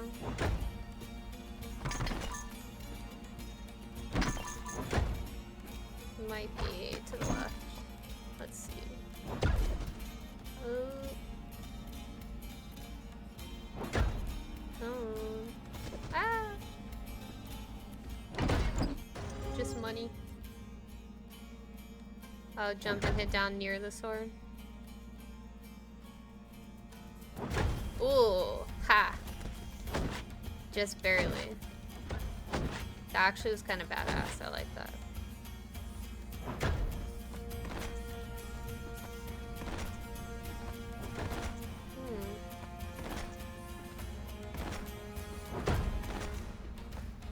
Can they be in the ground or just in the walls? I'm curious.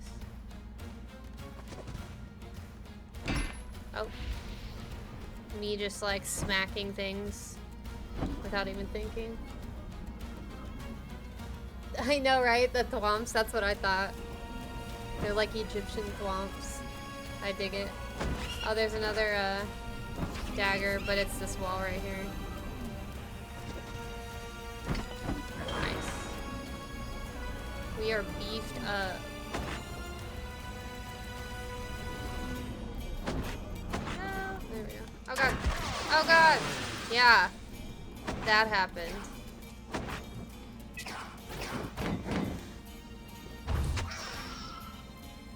Get wrecked. I really like the guitar in this world's music. You're a shield, man. It's driving me nuts.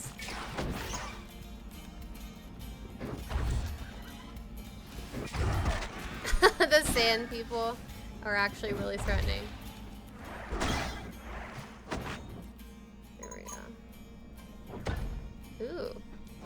I like that, like, crow head right there. Or, looks like the head of a griffin, honestly. I want to get up there. Maybe from the other way.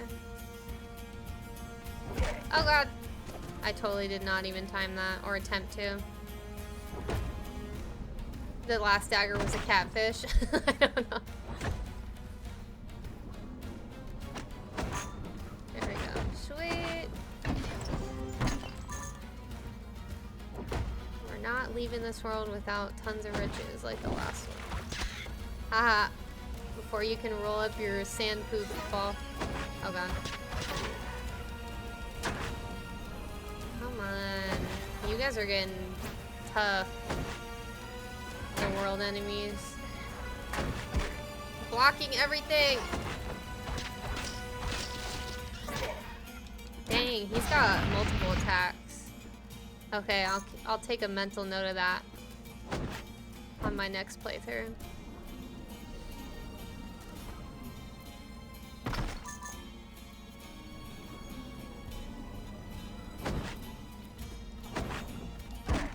Oh my god.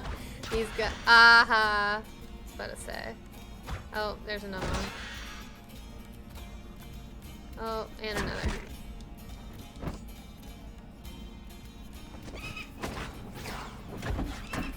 No! The crows and the knees.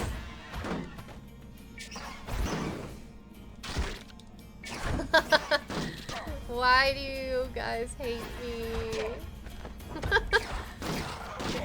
Oh my gosh. This is gonna be so hard on a normal playthrough. Why do you keep dodging my stuff? That's just rude.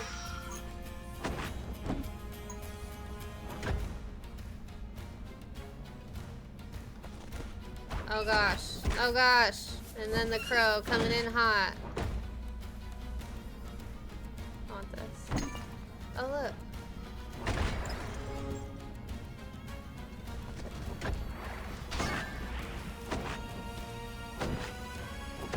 Dang, yeah, there should be a checkpoint after that section.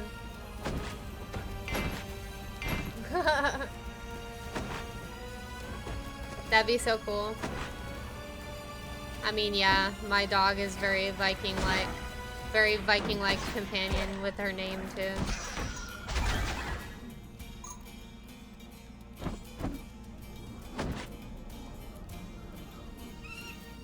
Ha!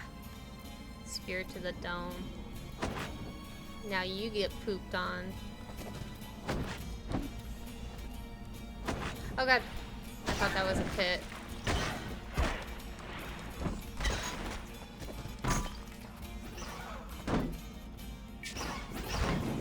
Volgar's like, oh god, what is this world? Oh, it's blowing my spears up. That's cool. You know what? Oh gosh. Let me go up.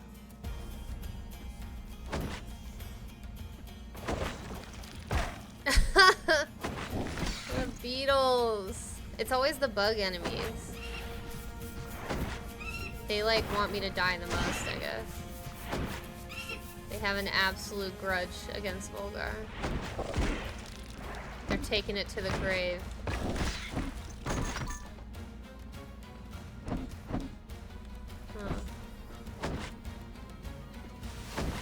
Fenrir. Oh, I love that. Honestly, my dog is like the opposite of yours. She's a white cream, like she has cream tips and a cream stripe around along her back, but she's pretty much white, and she's a wolf shepherd mix. Oh gosh, you guys are no, making this really difficult to go up this rope right now. Sweet, we made it to the second level. I think that was pretty fast, despite the enemies getting really hard. Like, way harder than normal. Oh. No. Oh, cool. Blew me in here at least.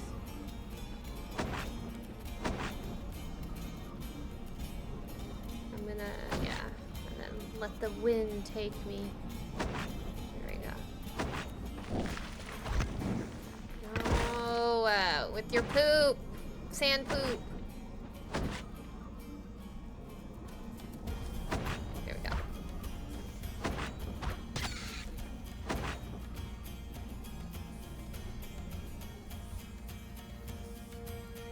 Yes. It's 3 underscores on Instagram because 1 was already taken and 2. Oh.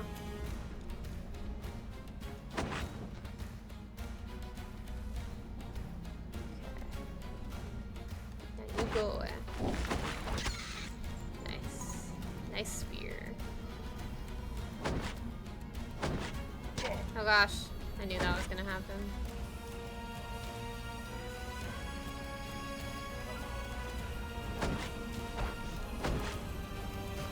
Ah, are you gonna shut off?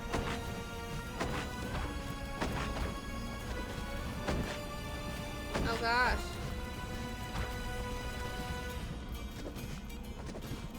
Oh! No! Roll! Roll! There we go. That was cool. Nice. Oh gosh. Oh gosh. Oh gosh.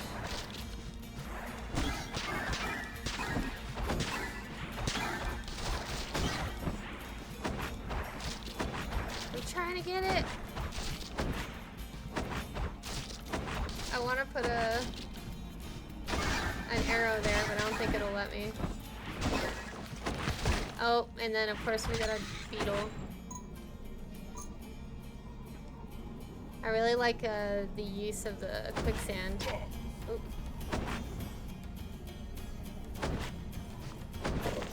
Oh god. No. Oh, this one's gonna be hard. I need to throw a spear at the... There we go. Flawless. Flawless from the jump. Great.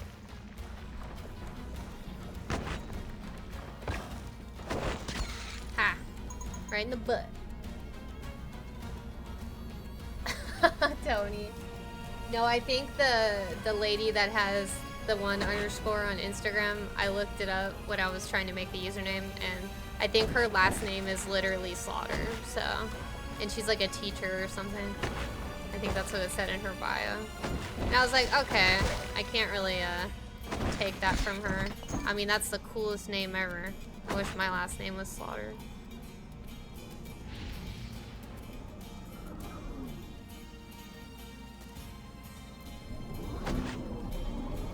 Oh no!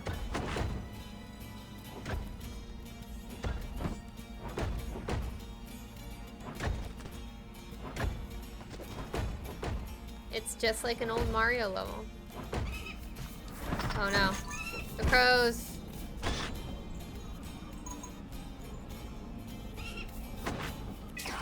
Ah! Oh, almost got him without getting hit. Oh. I knew that wasn't gonna work out. Come on, Volgarr. No! I guess I'm just gonna get hit by every spike pit here. You know what? We live and we learn. That crow wants me dead, for sure.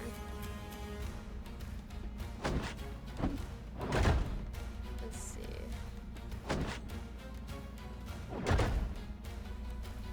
There's not a lot of death pits? Yeah, for real. Those always get me. Oh. Oh man. I don't know if it'd be worth it to go through the thwomp section with the quicksand. Risk versus reward. Up. Them crows.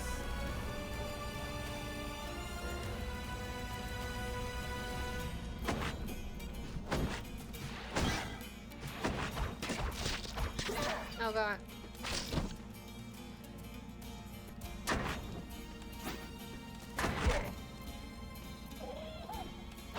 I'm not sure how to approach these guys. They have like multiple attacks. And they have a shield that's hard to hit them.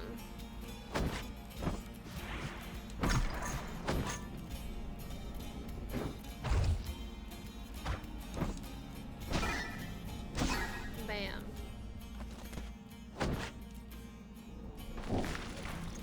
No! No! That stupid beetle. cool.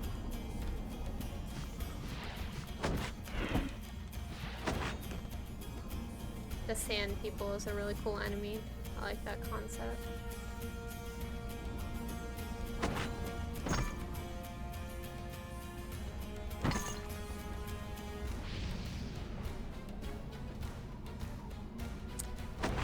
Yeah, it's definitely the no death pits that's making me get through the levels quickly. Oops. Oh.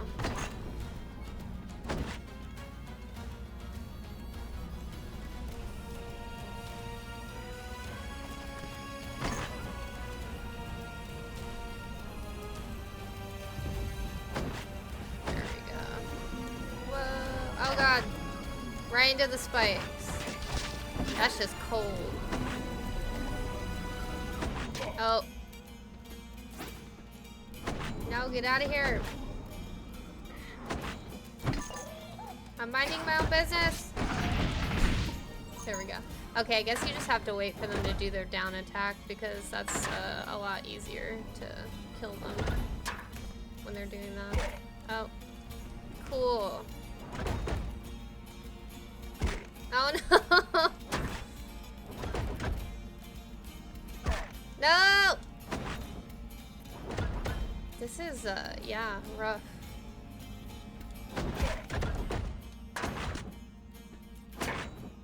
Dang it.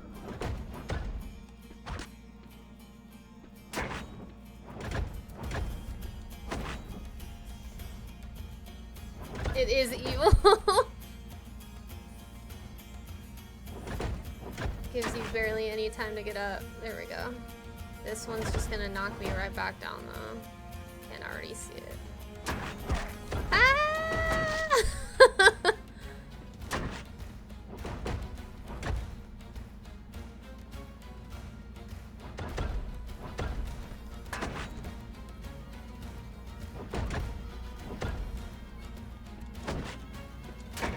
Yes, okay.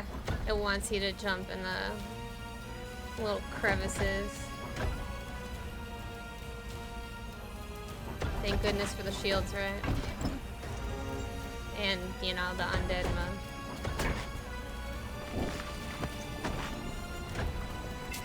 Yeah, that would have been super rough to figure out on non-undead mode.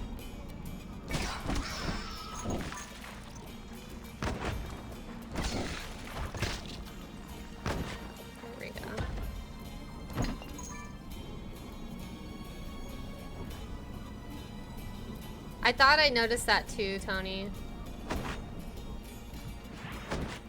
Honestly, yeah, because it was easier to get past too. Oh gosh! Let me through. Oh, we're already at the boss. Look at that. Alright. The Valkyrie is like a muscle mommy. I love it.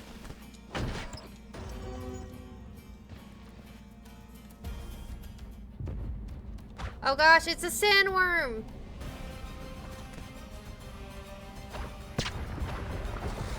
Oh. That's so mean.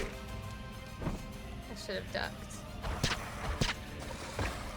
Trying to learn patterns here.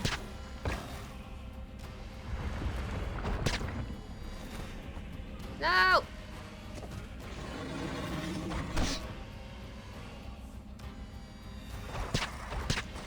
Not getting hit as much, guys. Oh. Until he did that.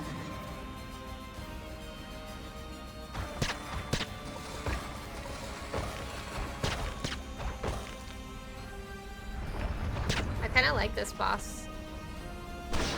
Oh god. Because it's not as chaotic as the other ones. Like, the other ones kind of just, you get thrown in and you're like, crap, I'm getting wailed on and I can't figure out the patterns.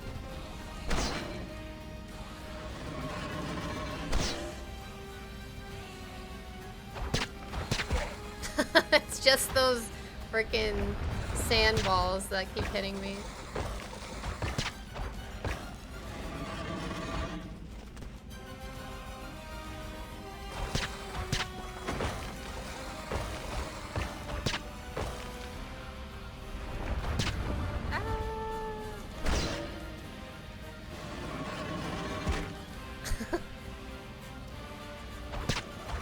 Oh, I always fall for that.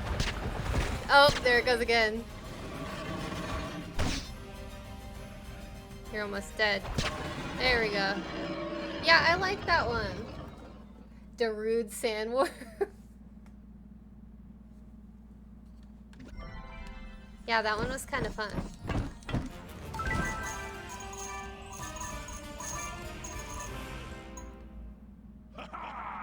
Call those confidence builders. Yeah, it's nice when you got a decent handle on a boss. Still did get smacked around, but not nearly as much as the previous ones.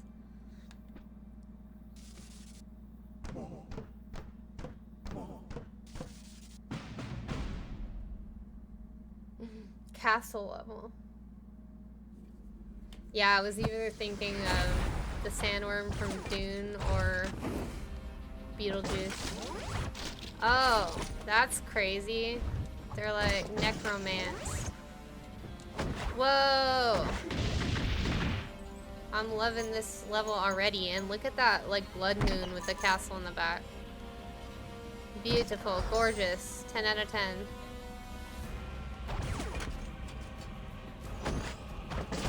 Oh, the witches would love this level. They're like, why can't we be here? Why are we in the forest?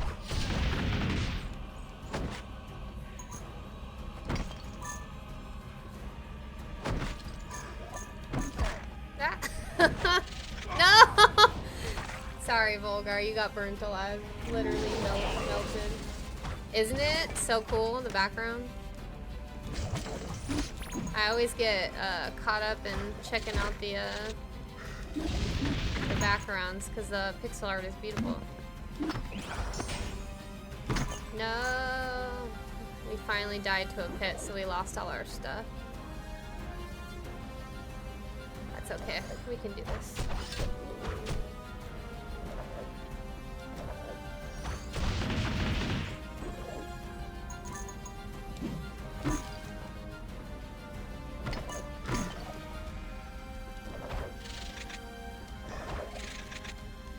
Why are you like this? No! Ugh. I need to just jump off that platform and get ahead because he's slow enough for me to get around that.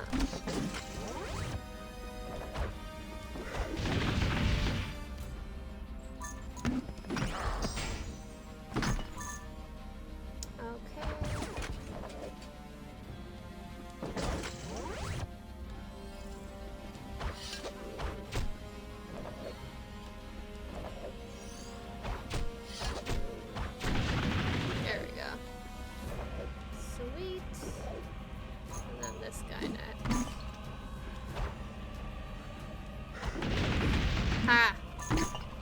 Gotcha.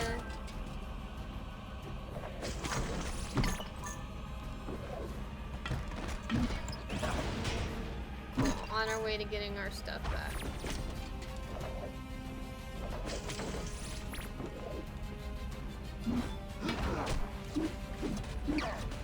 Honestly, loving the music. These enemies are really cool too.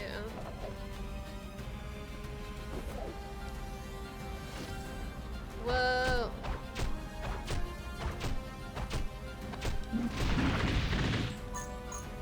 He like has a singularity thing. Oh my gosh, I almost missed that. I would have been so mad at me. Oh no! Oh, I got it. Hey. No! No! Please don't do that. Thank you. You cannot mess with me around the pits or the acid. That's the one thing I ask. Oh gosh! Oh no! I like how he like takes his sweet time getting to you, and then if he gets to you, he just brings the frickin' sword down on your head. It's like you can't let him get to you. I took too long because that hand scared me.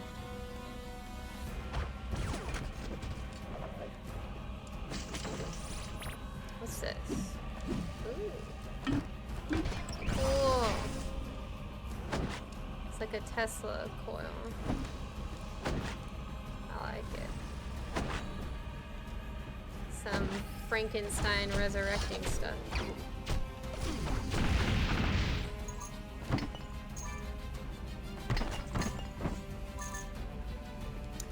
Checkpoint. I guess there's a lot more pits and acid to make up for the lack in the last level.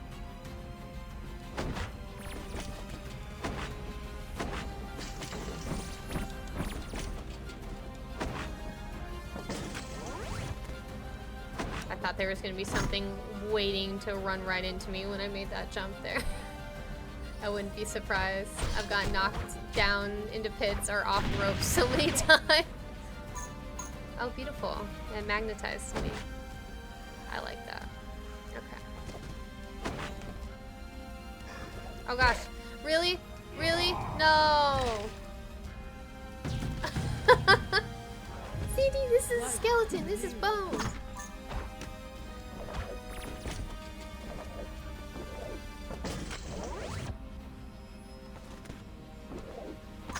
At least we just got a checkpoint right there. This freaking guy, I want to take care of him first. Oh, there is no avoiding that. I'm scared of this guy, dude. He's gonna get me. There we go.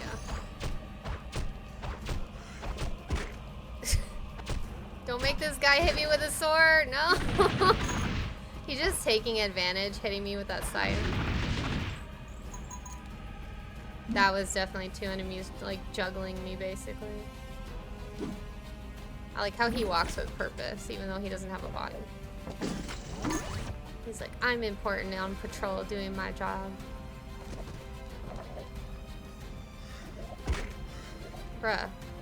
No! Oh, that was my own fault. Irresponsible jumping. Now we lost all our stuff again.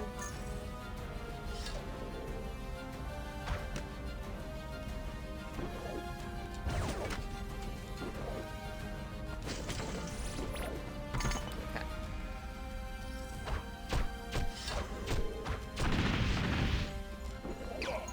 Dang it. I tried to avoid it. No, don't you dare.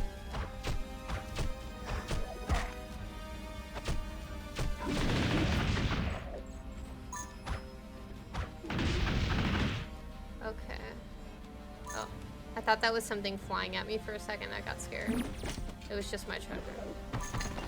No need to worry.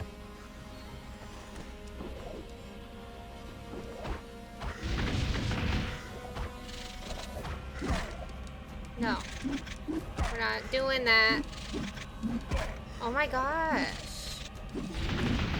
Why were you so hard to kill? It's because he was like inside me. Not the team up, I know.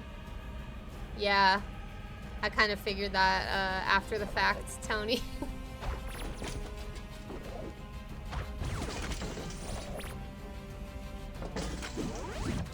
Bam.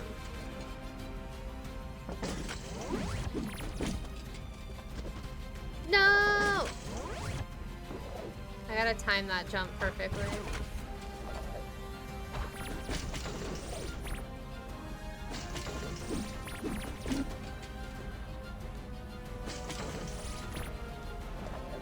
There we go.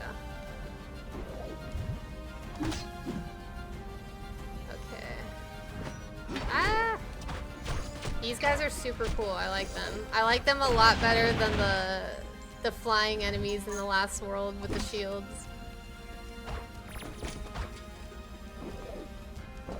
Those guys, I'm just like, how do I even approach this? Oh. Womp. There we go. Which I'm gonna end up using this in like a second.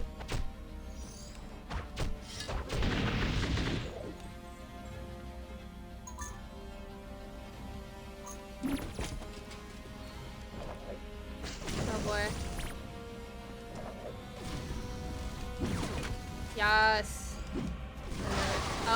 Yep, there it goes. I was too distracted by the treasure chest. Ah.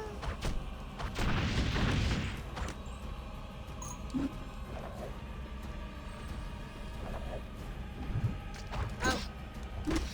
There we go. I'm glad they jump right at you. Sword level.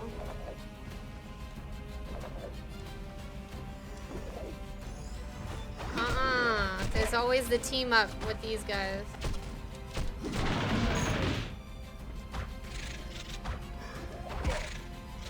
Bruh. Those guys always give me hell, the little flying Grim Reapers. I feel like I'm gonna have to sit down with like a Volgarr encyclopedia of all the enemies and stuff and like study it before I can beat the game and not be undead.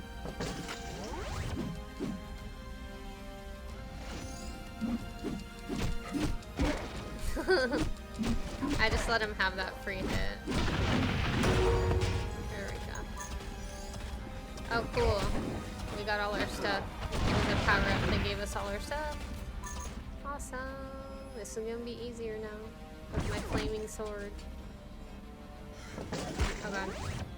Nope. Still getting smacked around.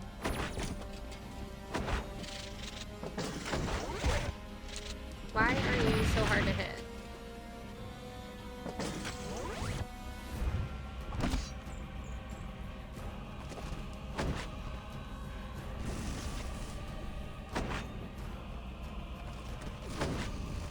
Oh gosh.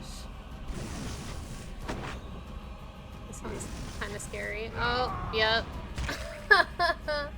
Oh, you have to hit him in the face? Okay. I'll keep that in mind.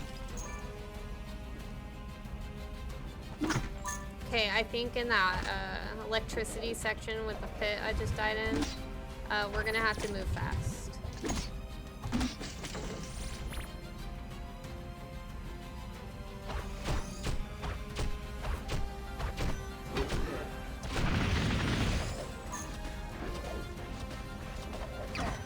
No! Dang. This guy, man. I'm not sure how you avoid his attacks other than rolling.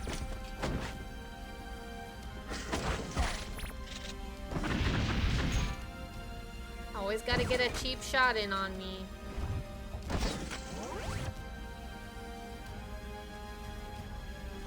Okay.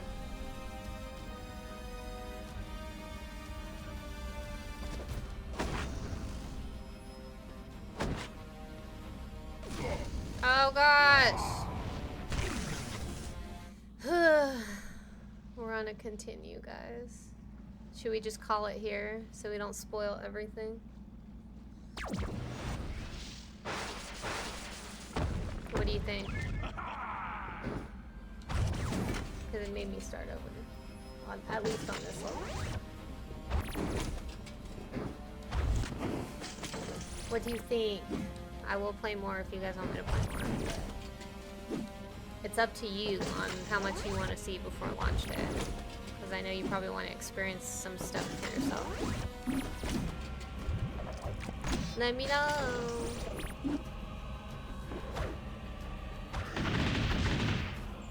Play more. Play until I'm driven insane.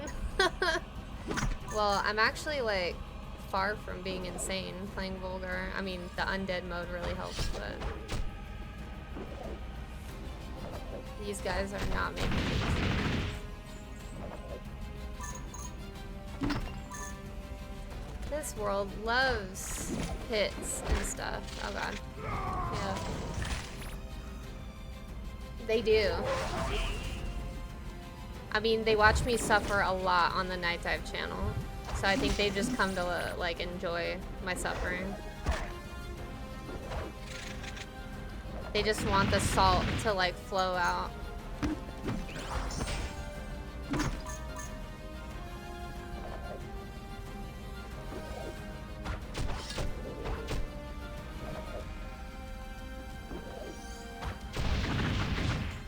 Alright. No, it's the Grim Reaper. Being a butthead. Stop it! Your stupid sight. Every time.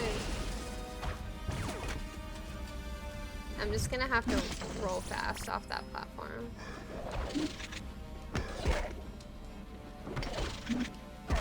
Oh my gosh. Oh my gosh. They're so mean. That's definitely one of the meanest enemies in the game. Just because it spawns on top of you and it like juggles you. We're gonna have to redo levels like 30 times each. That's fair. The worst ending. Yeah, you guys can see the undead ending. If I get to the end, which I'm gonna try. I'm curious about the boss.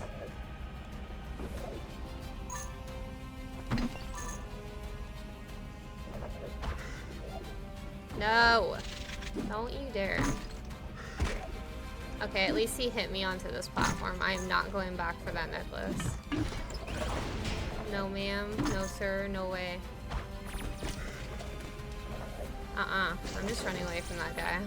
He's too much trouble. Now he's just gonna follow me.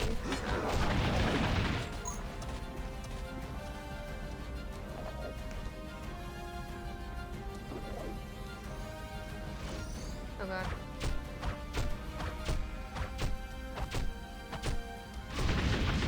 He takes a lot of spears. I mean, he is a big boy. He's a big one. Oh gosh, that jump scares me every time.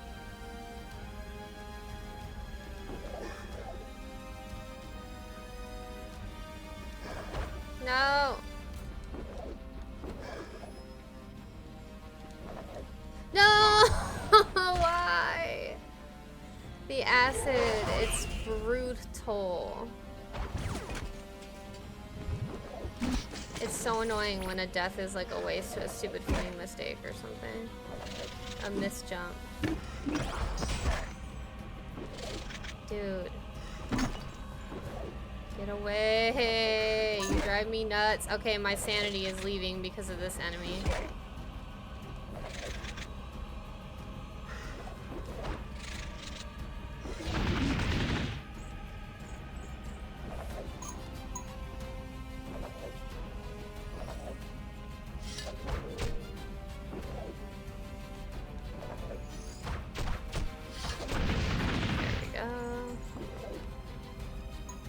Final boss being a crow might be a timing issue. That's what I figured, because Tony was like, I think you have to hit that one in the face, but I hit him in the like oh great, cool. I hit him in the like bottom of the skirt area and he still died, so I was like, maybe that's not it. I mean, I wasn't far from the beginning, so why not?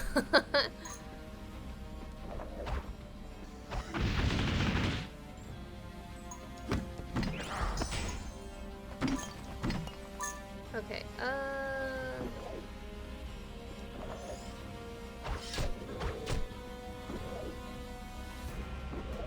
it's the acid that's so mean to me in this level. And that, yeah, this thing.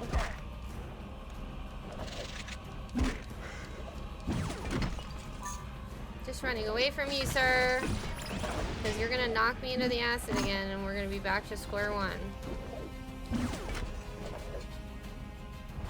Picking my battles. Oh, he's back.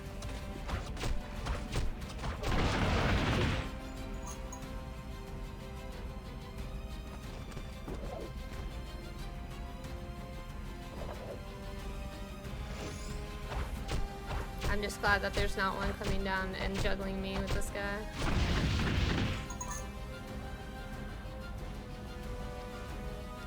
Oh god. Oh, heart attack every time. I thought I jumped too early there. I'm really scared to do this one again.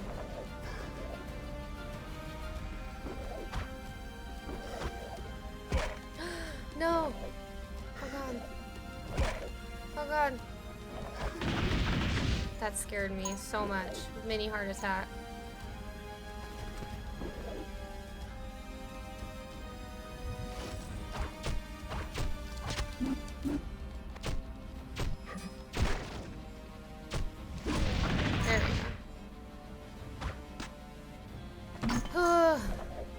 My heart stopped for a second with that Grim Reaper. Now I'm recovering.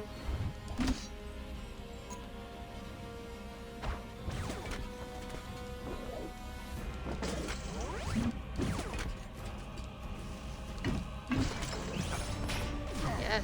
Oh. Right as I went to jump on it.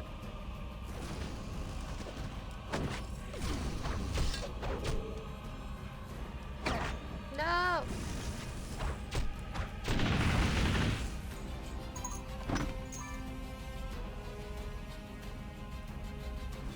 His face has nothing to do with it? Alright. Won't feel as awesome not figuring it out. That is very true. It may take like 50 deaths, but eventually I will figure it out.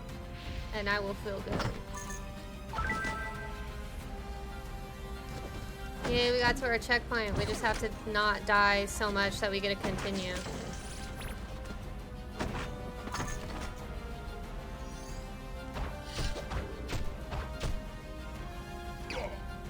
I didn't put an arrow.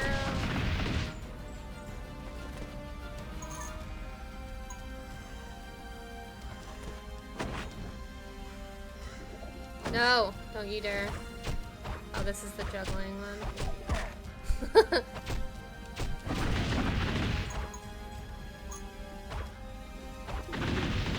Bam. Yeah, there's some times where he just dissipates and when my arrow hits him and it doesn't count as a hit. I'm wondering what causes that. I'm trying to figure it out.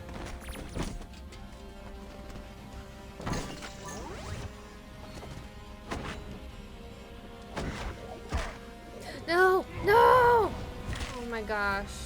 I needed to move a little bit more forward. Like,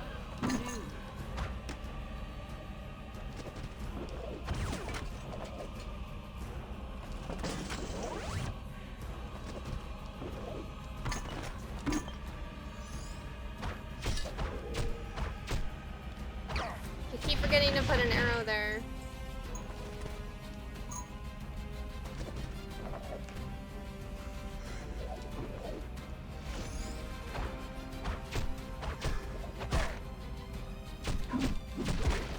No. See? When he does that. Oh, only takes damage when he's holding the scythe. That makes sense. Okay.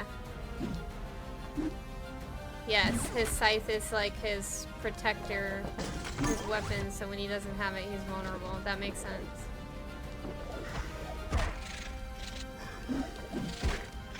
Bruh. You're so mean!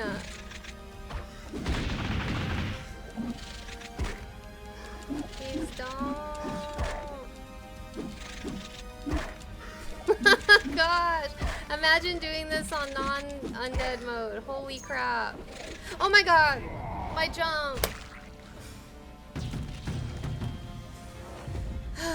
I don't think we're gonna be able to get through this one, guys. It might actually drive me insane.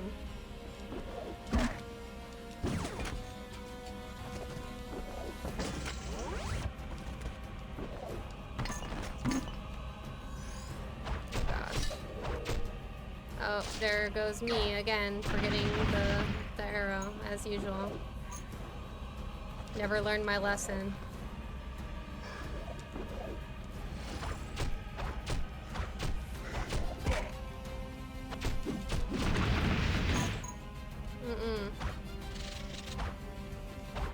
When he's holding the scythe, he takes damage.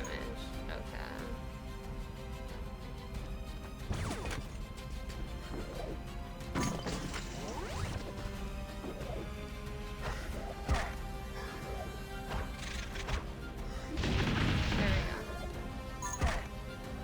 What the heck was that?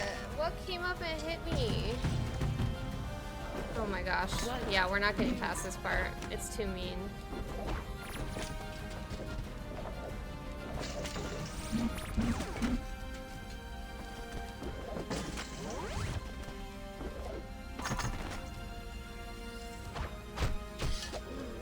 Hey.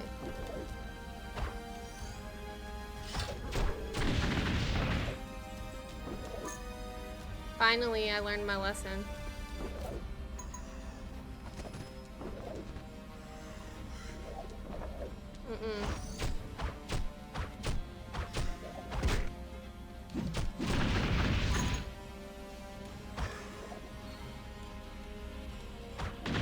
Got it.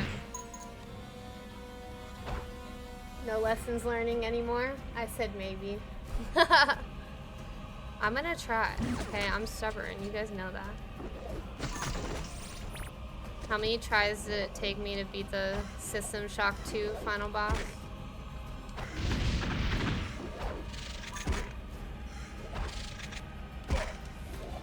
Why are you so mean? There we go. Finally.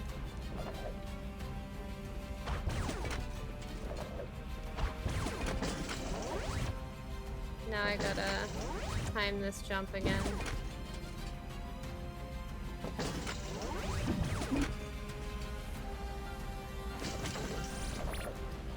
Bam, okay. Please don't let me die. Please don't. No, wrong way. Ah! Oh gosh! I'll swallow your soul.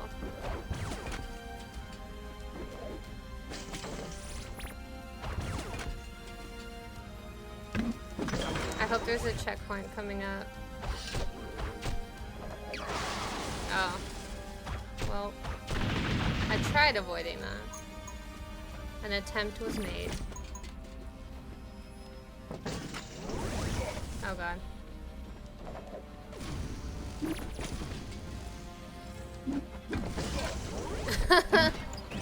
I'm just trying to get my shoes, you guys. You don't have to be so mean. Yeah, this level is mean. It's gonna be mean when you're trying not to be undead.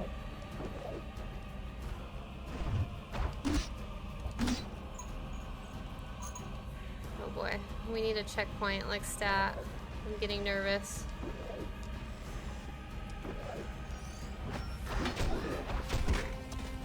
Oh, here goes this guy again, juggling me.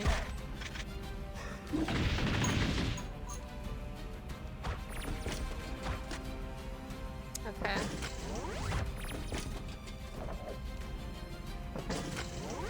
Oh, checkpoint.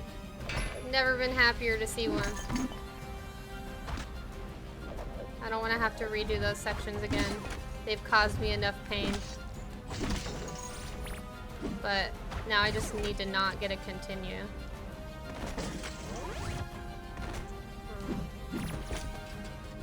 Must be behind this guy.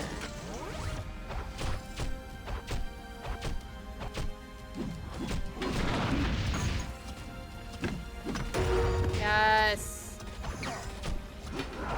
Buff, super OP Volgarr. Just who we needed.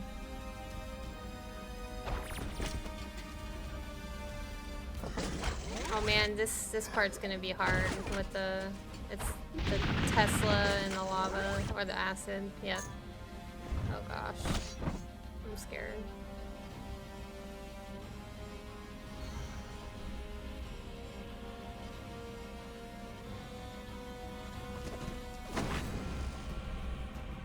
Now I gotta watch these and watch the pattern.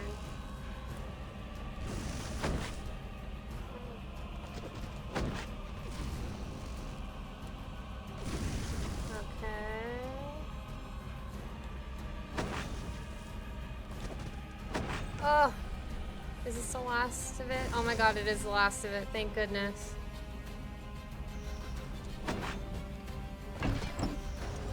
First try.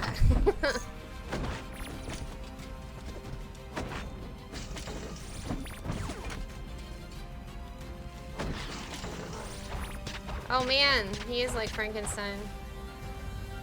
Oh goodness.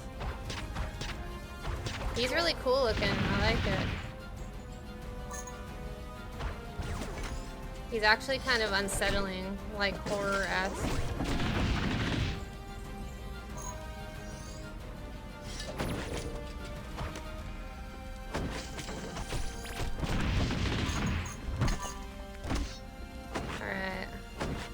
close are we?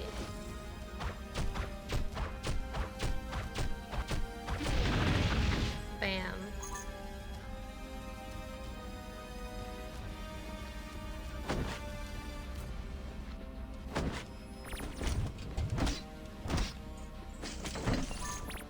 Okay. Oh, not more electricity.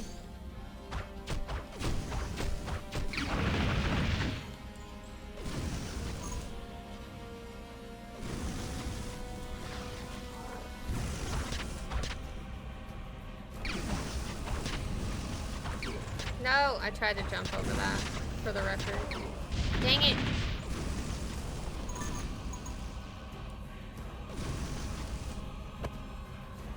Oh boy. What was that guy? That's the first time I've seen him, I think. Oh. Okay, we're in the castle now. We're getting closer. Those banners are really cool. Oh god.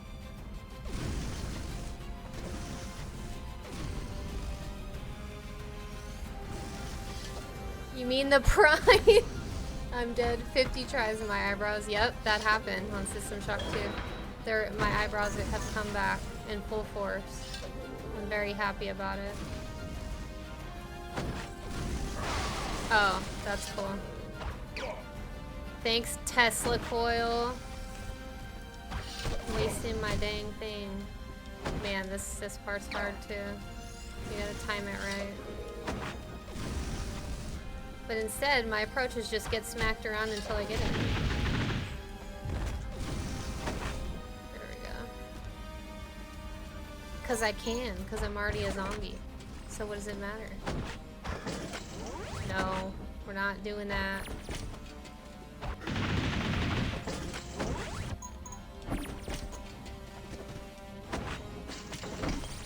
The castle looks cool at least. Oh, sneaky, sneaky. Now it reminds me of like being in a Mario Bowser's castle. The instant kill lava. That was something I liked about Sonic the Hedgehog over Mario, is that you could get hit in the lava in Sonic and lose your rings, and then you only died if you got hit without any rings. Mario was ruthless. It was like, you fall in any of the lava, you're done. Oh god. Oh god. You're gonna have to come here, bro. There we go. I'm not fighting you on that tiny little platform.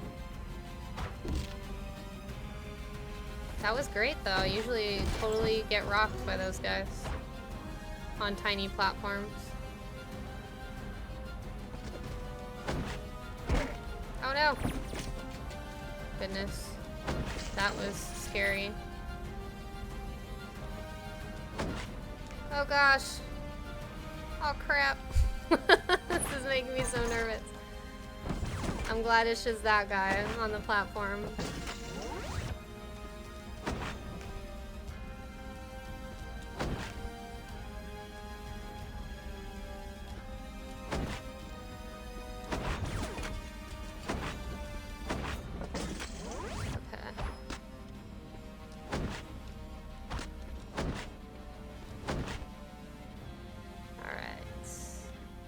Making our way up pretty good.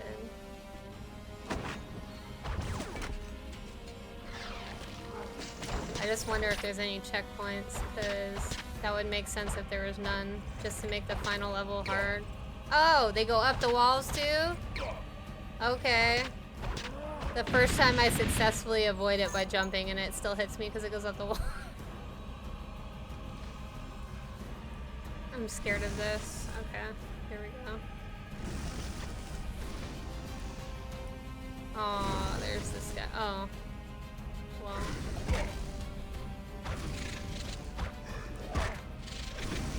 No! There we go.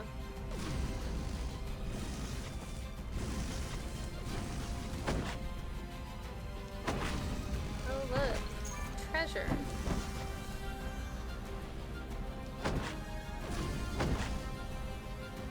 Oh, there's a... I don't know. I should try to get it. Oh. trying to get an arrow on the platform. Oh my gosh, Volgarr. Here we go.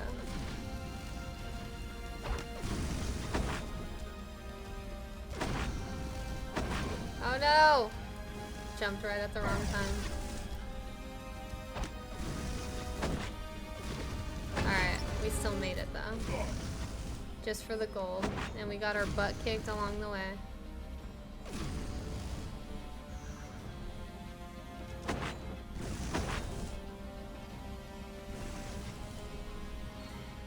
Perfect checkpoint. This hallway looks cool. I like the purple. Purple's my favorite color.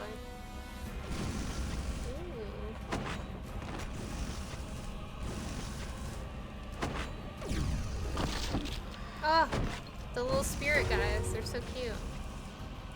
Now I just need my 2 green shields.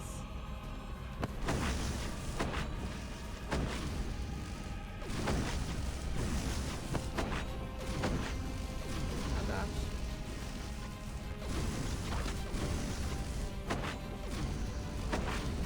Oh gosh.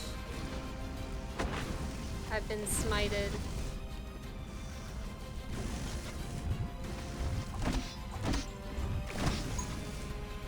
So many hands.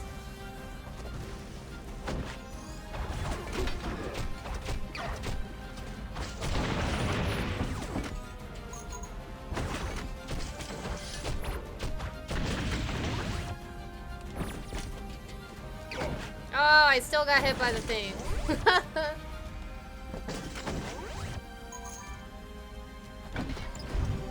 Oh gosh. Got him. A hand bush. Hand bush. I'm so punny, I can't help it.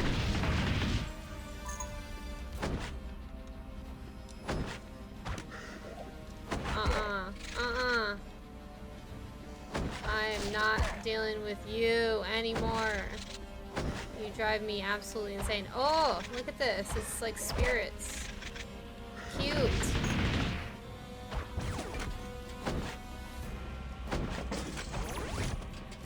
The ones I've been hitting out of boxes have been really cute. They got this little face.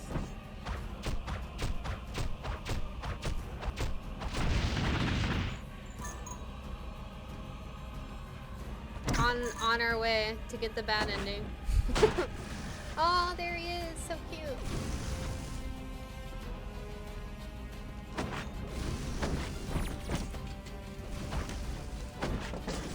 Oh god. Of course. Right as I jump.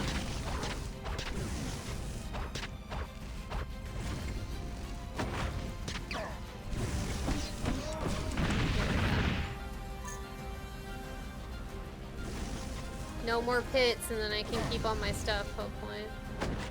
There might be more lava. Oops.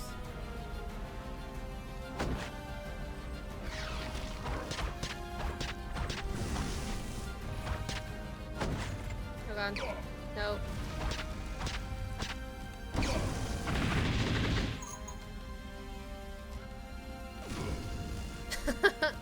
Every time.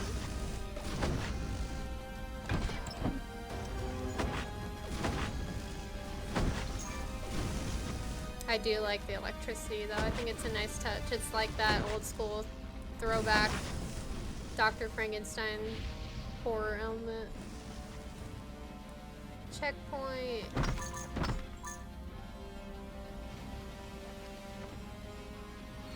Oh god.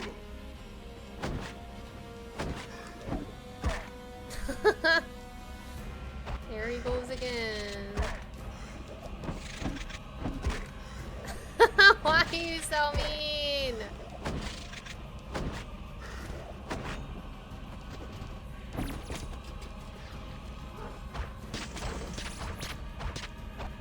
Oh, you're back? Oh god. I forgot. It goes up walls. Dang. He's taking a lot of hits. There we go. He was like a beefed up one, it felt like.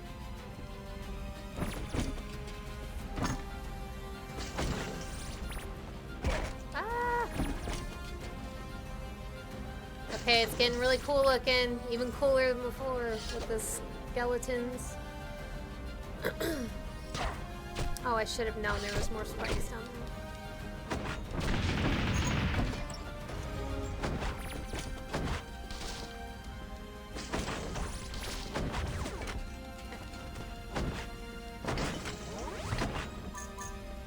At least we got a lot of money to bring back if I can do this. I feel like the final boss is gonna absolutely hang me out to dry.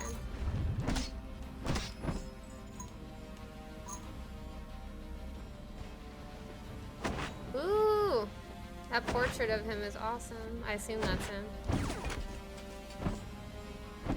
Looks kind of like Odin. Or what I've seen Odin depicted as, at least. I don't know Odin personally. That'd be cool if I did.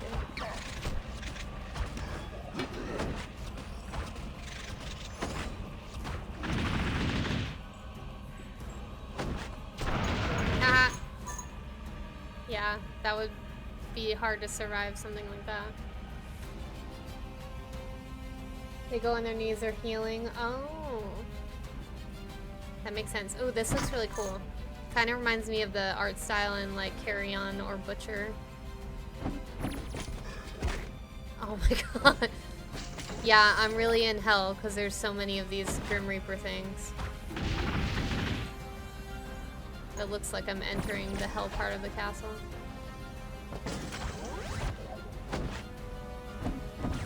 There we go. Oh, we got a little dagger. Nice, nice. Exactly what I wanted.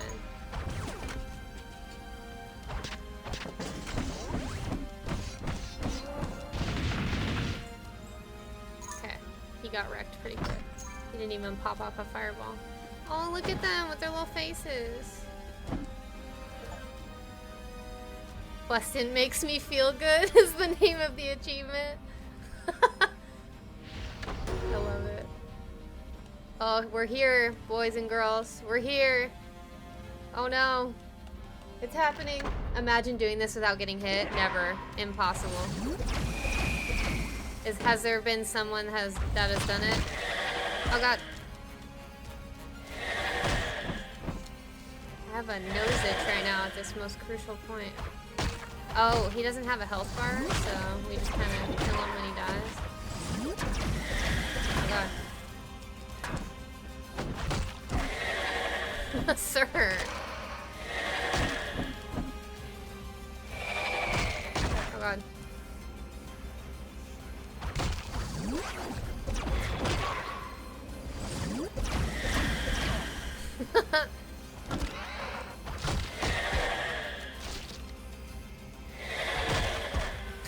Dang it. Oh. What's going on here? That looks really cool. Oh, he's got multiple phases.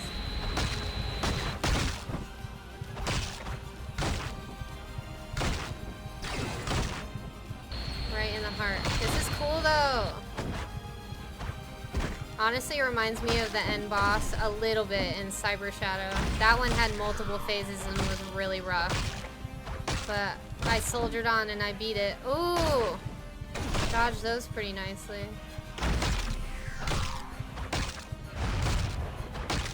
I'm doing pretty good for this phase. Is that it? Maybe. I did defeat him! Alright, what's our bad ending? Scold me for being terrible.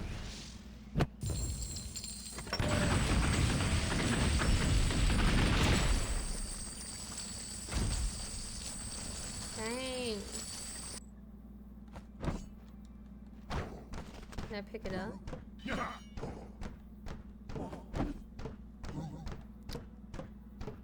I just keep going?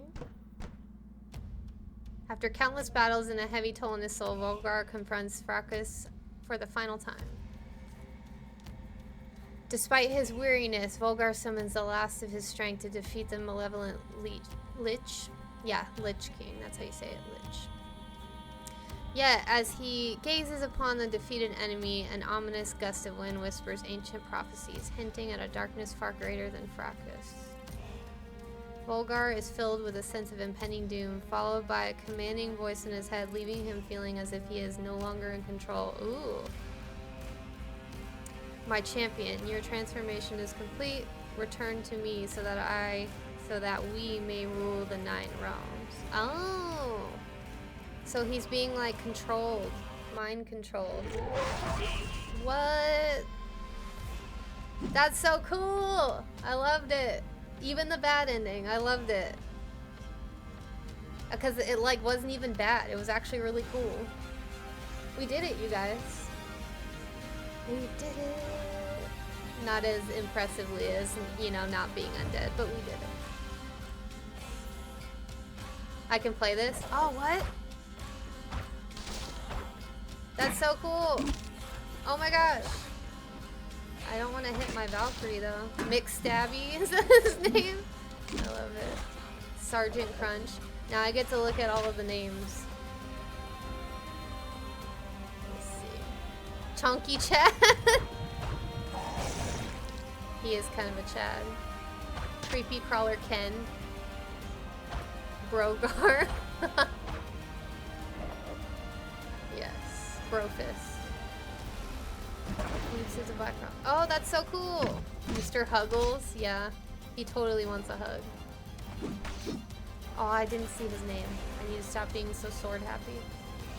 Flogger, Kermite. Heel Hall Sushi Monster. The Tickler. Baiter. Ha, I like that one. Because he definitely does bait you. Captain Killamari. Killamari. That sounds like a rap name.